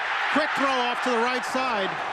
And for the third time, Jonathan Joseph gets his hand on a Steve McNair aerial and can't come up with it. Demetrius Williams almost caused Steve McNair to throw an interception. He's supposed to throw a slant here, and he goes behind the cornerback. I mean, that's just ridiculous. That's really an amateurish move on the outside. You're not going to earn the trust of your quarterback doing crazy stuff like that. Facing a 4th and 12, the Ravens have no choice but to punt. Sam Cook kicking it away. Kewan Ratliff lets this one sail over his head and into the end zone. And the Bengals will bring it out to the 20, leading 13-0. Carson Palmer and company, once again, with the lead. Holiday season only at Best Buy. We're second into our 4th and final period. Bengals offense touching the ball for the first time this quarter. 1st and 10 from their own 20, leading 13-0. Palmer gives to Rudy Johnson. Ray Lewis wraps him up just past the 20-yard line. A lot at stake for these Bengals. They come in at 6-5, and the graphic tells you the story of those 6-5 clubs. The Bengals we spoke with yesterday, we asked them almost to a man, if you lose and you go to 6-6, what about the playoffs? Almost all of them said doubtful. Yeah, the Jets and Jacksonville still sitting there. You have Denver and Kansas City, a game ahead of them. AFC a much tougher picture than is the NFC to get in the playoffs. Palmer will throw on 2nd down, 2nd and 9, swinging it outside for Chris Henry, this one falling incomplete. Plus which the Bengals have a very difficult road to go after this. Take a look at their remaining schedule. Home games against the Raiders and the Steelers, but look at those two in the middle. And that's what happens to you when you win your division. Remember, it was the Bengals who won this division, not the Pittsburgh Steelers, not the world champions a year ago. So you get that first place schedule, so you get teams like the Patriots and the Colts who also won their division, and that's what makes it so tough to try and win a division back-to-back years. 3rd and 9. Cincinnati not pulling back on the reins just yet. Palmer is hit by Trevor Price, and this one falling incomplete. Well, the stars came out on that drive defensively for the Baltimore Ravens. It was Ray Lewis, it was Trevor Price. I mean, these guys have really made one mistake in the ball game, and that was the flea flicker pass to TJ Houshmandzadeh. And other than that, they have done their job. The hard to believe side has been the ineptitude of the Baltimore Ravens offense. I mean, they have not been a juggernaut this year by any means, but they have certainly looked much better than this. Corey Ivy pressed into service as a return man, the 3rd one of the night for Baltimore. Kyle Larson will kick it away to him. Chases Ivy back to his own 25. Looking for the wide side of the field, cutting up inside before being stacked up at about the 34-yard line. And Baltimore's offense will come on the field. 8 possessions tonight, 7 punts and a missed field goal. Not a lot going right.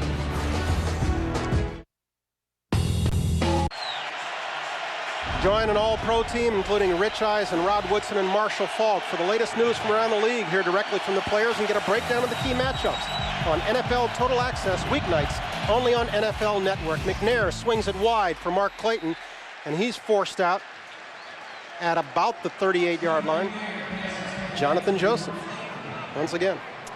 You know, and at some point, somebody has to step up and make a big play. This is not a team that has a lot of big play ability. I guess Mark Clayton may be the guy. Todd Heap has been really quiet so far tonight.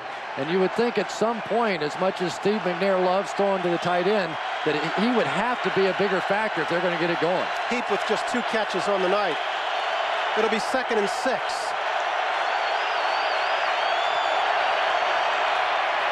The Ravens have not abandoned the running game. This is Jamal Lewis working his way back to the line of scrimmage. Rashad Junti coming up. and putting the hit. I'm sorry. Coming in off the corners, they're starting to bring a little bit of pressure. He was out on the slot on Mark Clayton, and instead of trying to make a juke step around Mahaley, he just went right through him and took out Jamal Lewis's legs. When Genty's back in the lineup, it gives them a bigger physical presence on the field, and it's really helped. Jason Brown is the Raven on one knee. Well, they don't have many guards left. They've already lost Kedrick Vincent. They already lost Edwin Mulatalo. He's on IR. Had 2 backup guards in to begin with. And one thing they don't need is a little less offense right now. Ichukwu Ndakwe will be called upon to fill in at left guard. You and I were joking earlier, hoping it wouldn't come to that, but that's all right. You knew it would. We have 6 games remaining on our schedule. Next week, we're in Pittsburgh as the Steelers match up with the Browns. If you're watching NFL Network at a friend's house or in one of our local home team markets, want to get NFL Network, learn how by logging on to iwantnflnetwork.com.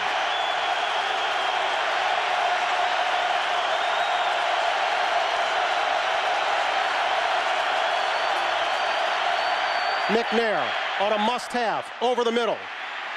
Complete to Mason. Back to midfield, first down, keep the drive alive. So many times that Steve McNair and Derek Mason, when they were at Tennessee together on big third downs, would come up with it. Watch out of the slot here, Derek Mason. Watch this move. He looks like he's going across the face of the linebacker, comes back out, but still had to hustle to make the first down. That keeps it the drive alive.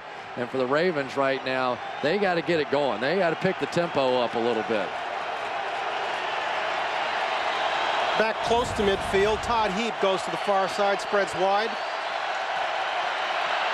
McNair will throw on first, swings at this side. Mason once again. Pickup of maybe 5. You talk about they've got to go, but Chris, do they have the weapons to go? I mean, Mason now in his 10th year, this is an offense that can't spread the field. No, it's true, but now you've hit a pass wide to the right, you've hit a pass wide to the left, you've hit one over the middle. Maybe now, as they begin to spread, you can begin to work Todd Heap in the middle. Let's see if Brian Billick now tries to find really his best playmaker.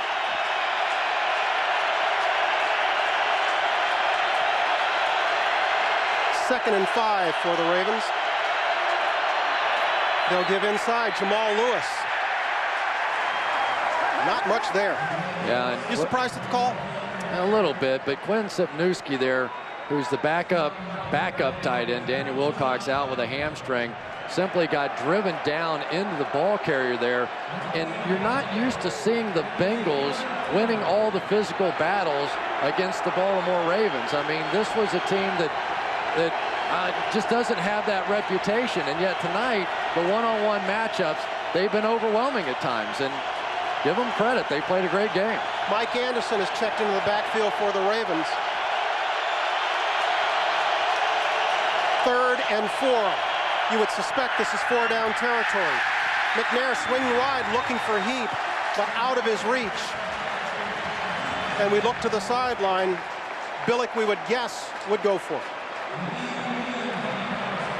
I think he is too. The time Todd Heap came in short motion back in the backfield, and then it's going to try and get out in the flat. Mediu Williams recognized it and got there. But Steve McNair has missed more than his fair share of open receivers. That's pretty open by NFL standards, and McNair missed it. McNair 17 for 30 on the night. He keeps Mike Anderson in the backfield. Todd Heap in motion to the top of your screen. 4th and 4. Throwing this side and completing. Once again to Derek Mason, as Mason works his way to about 33-yard line. And I don't think that Torrey James can believe that they got that ball in there. He could not have had better coverage on the outside. But Derek Mason just wanted this football a little bit more. James just wrapped around him, basically, and Mason found a way to come up with it. But, boy, there was no doubt on 4th and 4. I was saying Todd Heap was his favorite receiver, but really, when things start getting uncomfortable, it's really Derek Mason. And speaking of uncomfortable, we've been sending out plaudits to the Bengals, and well-deserved, but let's keep in mind the Ravens are only 2 scores away from moving ahead in this ball game. We've moved inside the 10-minute mark. McNair rolling right and finding Jamal Lewis with some running room inside the 20. breaking the tackle of Robert Geathers. Ray Lewis likes what he sees. Every once in a while, wouldn't you like to see Ray Lewis go get a chance to play offense? I bet you he's thought that a few times over the years as well. Well, you guys aren't scoring any points. Give me a chance. But Jamal Lewis, again, when he gets in the open field, just to load, and he runs differently in the open field. You know, you never see him stutter step or do any of that stuff. He puts his shoulder down and really makes you pay. Pittsburgh paid the price a couple of times at the end of his runs last week. Another first down for the Ravens. Timeout, Cincinnati. And the Bengals call for a timeout. You go back to the missed field goal right before the half now, because you wouldn't be in a must-score touchdown kind of situation here if they had that, when you would have the option of a field goal. But here, I don't think you really have much choice. You have to play this one for a touchdown. McNair has found something that works on this drive, and he's working actually the other side of the field. He's staying away from Jonathan Joseph and working Torrey James' side of the field and hooking up with Derek Mason. Well, let me just say this, too. In the fourth quarter of games, you end up with the defense getting a little tired, a little exhausted, and when the running game doesn't work so well in the first half, you can't be afraid to come back to it in the fourth quarter, because as those guys wear down, they start to reach, they start to go for arm tackles. And Jamal Lewis, we saw on that last catch and run, still looks pretty fresh out there. But do you have time for the running game at this point? Yeah, you do. 8:36, you absolutely do. With the kind of defense they play. 1st and 10, fans exhorting the Bengals D here in the jungle of Paul Brown Stadium. 1st and 10, Jamal Lewis in the backfield. McNair will throw. Over the top, Uwe Mahaley. We've got a flag.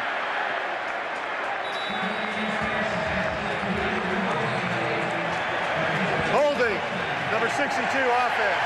10-yard penalty, remains first down. That's Mike Flynn, their fine center out of UMaine, Orono. He's going to go Domino Pecco and just drag him to the ground. Mike Flynn was getting beat and sort of pulled him down on the way, and now Steve McNair has some heavy lifting to do. The kind of mistakes, though, we've seen out of this Ravens team, whether it's the penalties on the special teams and having to start in poor field position. For Steve McNair, he's had plenty of magic in him this year. Let's see if he has one more. Pushback still first down, but now 1st and 20. Jamal Lewis inside will get about 3 of those 20 as we tick down to the 8-minute mark. And I like that call if it had been on 1st and 10 before the penalty.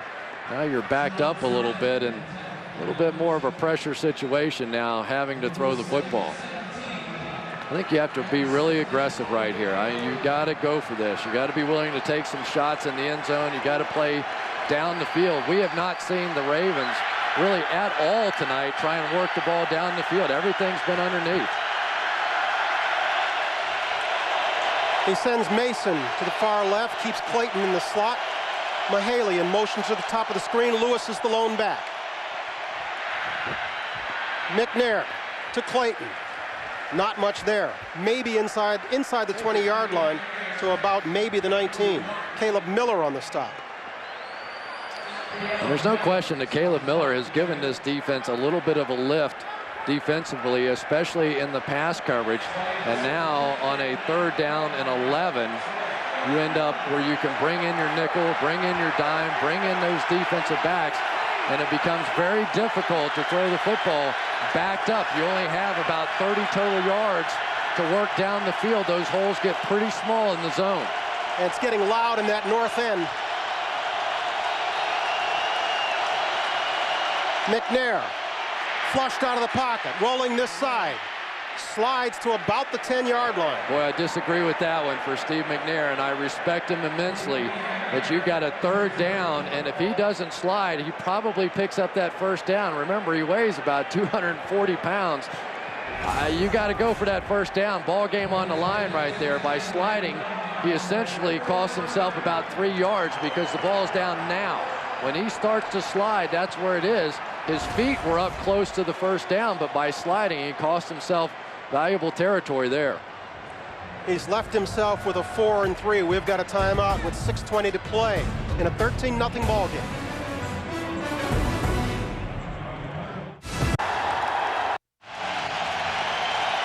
Moments ago, this was McNair on 3rd and 11 going into a slide that has left him 4th and 3.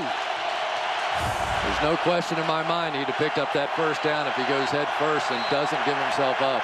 For the Ravens, this is the ball game.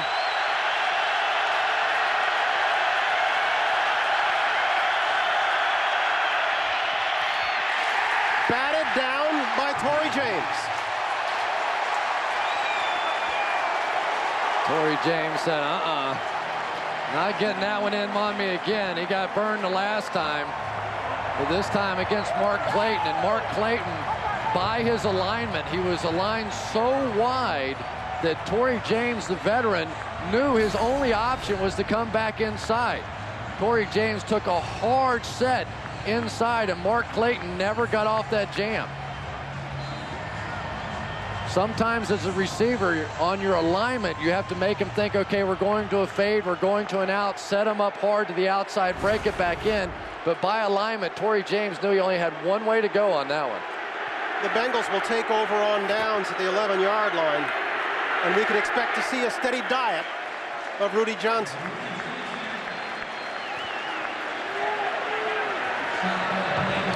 Coming up next, the Home Depot postgame show. Join the entire Total Access crew. They'll have highlights and analysis. They'll give a look ahead to Sunday and also a few postgame interviews. Certainly not over by any means at this point when you have a defense like the Baltimore Ravens, but you have to make some plays now. You can't afford a first down here. Only 2 timeouts remaining.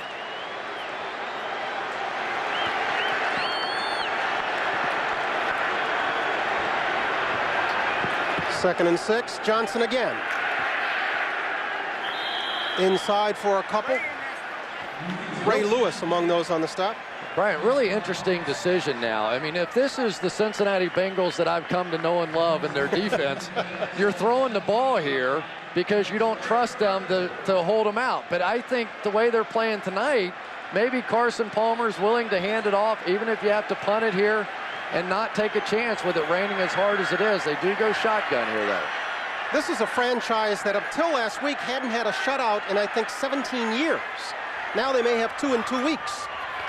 2 in 5 days. Palmer swings it out to Hushmanzada, and he'll be stopped. And the Bengals will punt it away. Did you see what they did there? Remember the big shovel pass that they hit earlier? They faked the shovel pass there, went out to the quick screen, but Samari Rolle was there and made a nice open field tackle.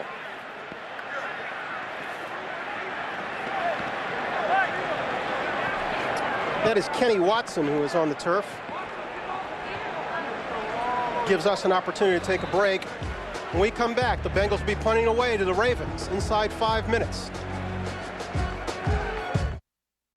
Back at Paul Brown Stadium in Cincinnati with the Bengals leading 13-0. Kyle Larson will punt it away to Corey Ivy. This is where the Ravens really do miss B.J. Sams, who fractured his fibula in the first half. He can change field position in a hurry, but regardless, the Ravens should get pretty good field position here thanks to their defense again. Their defense has actually played pretty well tonight. Yeah. It's their offense that hasn't helped out. Ivy chased back inside his own 35, gives it up.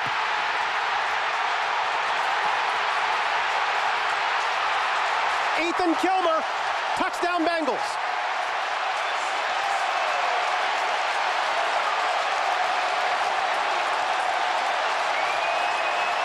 They're calling it down. We are going to get a muff here.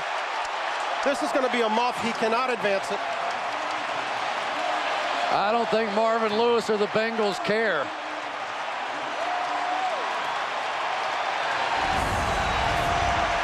Boy. Remember, this is not Corey Ivy's specialty. Obviously. Paul on the ground, and the Bengals have had the good fortune of a play like that a couple of times this year. Go back to their win against the Pittsburgh Steelers, the same sort of thing happened on a punt to turn that game around. And Ethan Kilmer, who's drafted essentially 4 special teams, he's a project, but comes up big there. And Corey Ivy, who had a couple of big plays in the game against Pittsburgh last week, gonna wear some goat horns for that one.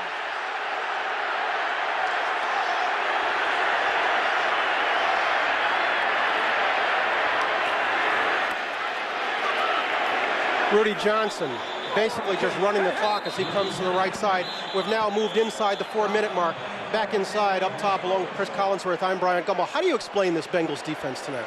I don't know. I've been watching them for a long time, and honestly, they've been struggling for so long that you just didn't know if they would ever turn the corner, but you just never know. Maybe Marvin Lewis, Chuck Bresnahan, they've been bringing in some players, some free agents, been getting some guys healthy, but this is by far one of the best streaks of defense I can remember in Cincinnati Bengals history. It's worth noting, up until last week, the Bengals had not had a shutout since 1989. So last week was their first in 7 years. Now they're going to have 2 in 5 days. Johnson again, bouncing off one tackler, but still being dragged down. And we've got a flag. I'll say this about the... Holding, number 77. Offense, 10-yard penalty, remains second down. They're flagging Andrew Whitworth, the big rookie out of LSU, 6'7", 340. Would you believe this guy was once a junior tennis champion? Kid you not. He was. I didn't know that. I do know that they're awfully excited about him. He was a guy at the college combine. They said that we have never conducted an interview with anybody more impressive than him. He came in the room, and of course they give him the old football pop quiz and do you know this, and he went up to the blackboard and started drawing up plays. They were blown away by the kid. End up drafting him, and he has played a major role with the injury to Levi Jones. What they also like is not only didn't he miss a game in college, he never missed a practice. Jeremy Johnson off this side, ball was loose, but Hushmanzada on it.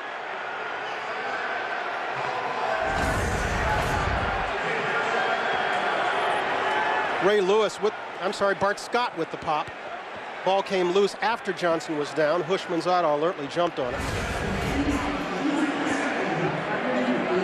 NFL Films counts down and presents the best team to ever win a Super Bowl. Tomorrow, it's number 19. The story of the 99 Rams told through the eyes of Dick Vermeil, Kurt Warner, and defensive tackle DeMarco Farr. They provide an intimate portrait of how they became Super Bowl champions. The show is narrated by Emmy Award winner Martin Sheen. That's America's Game tomorrow night at 8:30. Of course, it's on NFL Network. That's a great series. It really is. Trying to figure out, I was one of the committee members voting on that, and to try and figure out who was the greatest Super Bowl champion of all time, it was tough. I'll tell you my number one vote if you'll tell me yours. Go for it. Bears. I was close. For me, it was between the Bears and the Dolphins. I ended up staying undefeated. I was like, how can you not say it? And plus, that undefeated team should have had the only shutout in Super Bowl history, but for Garo Yepremian. That's true. Super 7. Yep.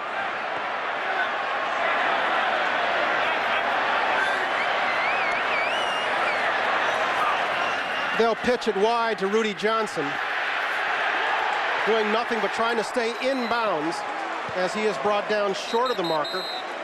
Eric Steinbach with the lead block on Ray Lewis, and Adalys Thomas is down on the far side. Boy, it's one thing to get beat. You can't afford for your star players to start going down, but these guys, they have plenty of fight in them. But that run is now going to enable the Bengals to go for a field goal in this situation. It won't wrap it up. It could be a two-score game still. Just need 2 touchdowns and 2 two-point conversions. Of course, the way this Ravens offense has looked tonight, two scores is remote at best. Yeah, it might be February when they get it, but, you know, it's a possibility. Especially when, as we note there, the Ravens are out of timeouts. And you just have to say what an incredible job Marvin Lewis has done with this football team. I mean, this team had fallen on such hard times since now 1990, just not even close to a playoff appearance, and it really become a laughingstock, not only of professional football, but of any sort of sports. And Marvin Lewis comes in here and has yet to have a losing season. Of course, last year with the terrific 11-5, won the division, and had they not lost Carson Palmer in that playoff game to the Pittsburgh Steelers, who knows what would have happened. They had beaten Pittsburgh a few weeks before that in the regular season in Pittsburgh. This will be a 47-yard attempt by Shane Graham, who has already hit from 23 and 27 tonight.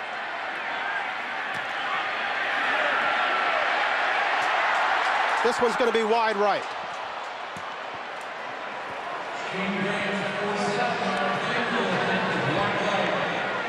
So inside 3 minutes, we have moved, and the Bengals still clinging to a 13-0 lead.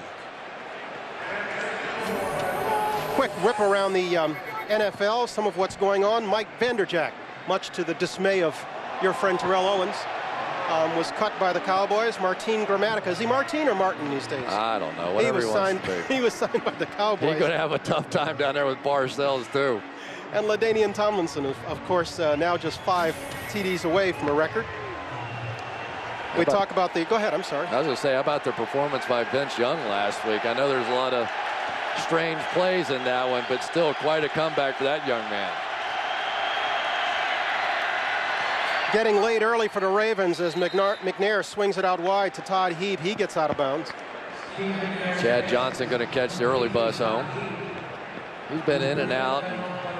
You just never know for sure. He's running pretty easily. Sometimes they go in for an IV, they get cramped up. Just don't know exactly. Hey, once you've eclipsed Collinsworth, you're excited. You know? You just can't take it. It's one of those standards impossible to break there. Ray Lewis has to be sick watching this offense play the way they played tonight. Mike Anderson in the backfield, a block from McNair. He takes a swing pass, swings it out to the sideline, cuts it back inside to about midfield. Good gain, but bad for the clock. Pretty decent job on the outside. I think that was Dexter Jackson. It was. Who forced him back to the inside. Yes, he picked up the first down, but that clock is the bigger enemy right now at 2:25.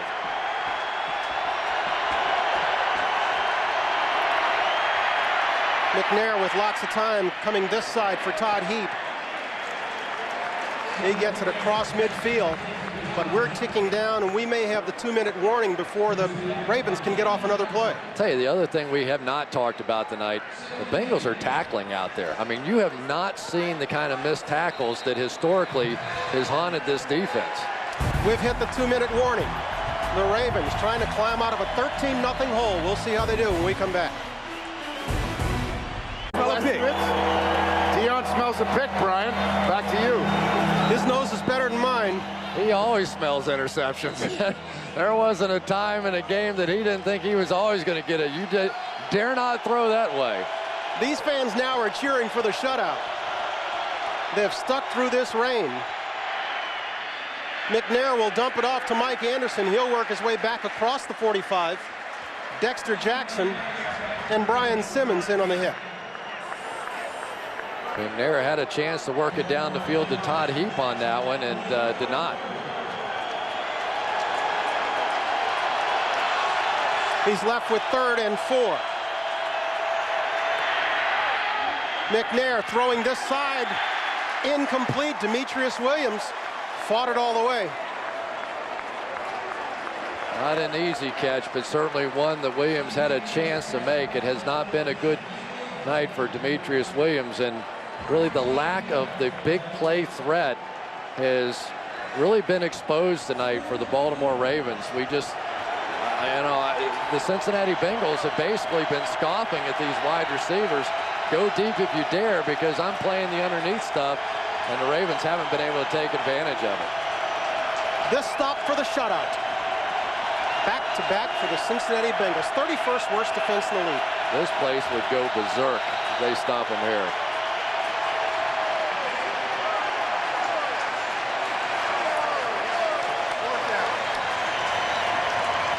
Just what they needed. 4th and 5 becomes 4th and 10. It's just been a sloppy performance tonight by the Ravens. They were so sharp a week ago. They did everything right. They looked dominant. They looked like a team that was ready to contend for the Super Bowl. And win, lose, or draw, Brian Billick said that after tonight, he's giving them off till Wednesday. He says the guys need the rest. They'll have a lot to think about. It's not win or draw at this point. It's lose, and it hasn't been a good performance, but you never know. McNair over the middle, completes Mark Clayton, keeps the drive alive. I'm telling you, I've been watching NFL football for too long to ever give up on a game. He'll spike it and stop the clock with 1:15 to play on the 4th. You know, because you need the second score, you really have some chances now. You can't afford to simply here.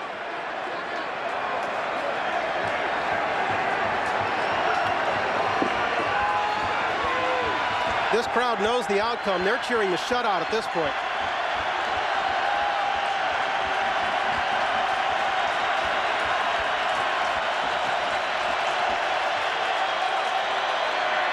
McNair looking to the far side.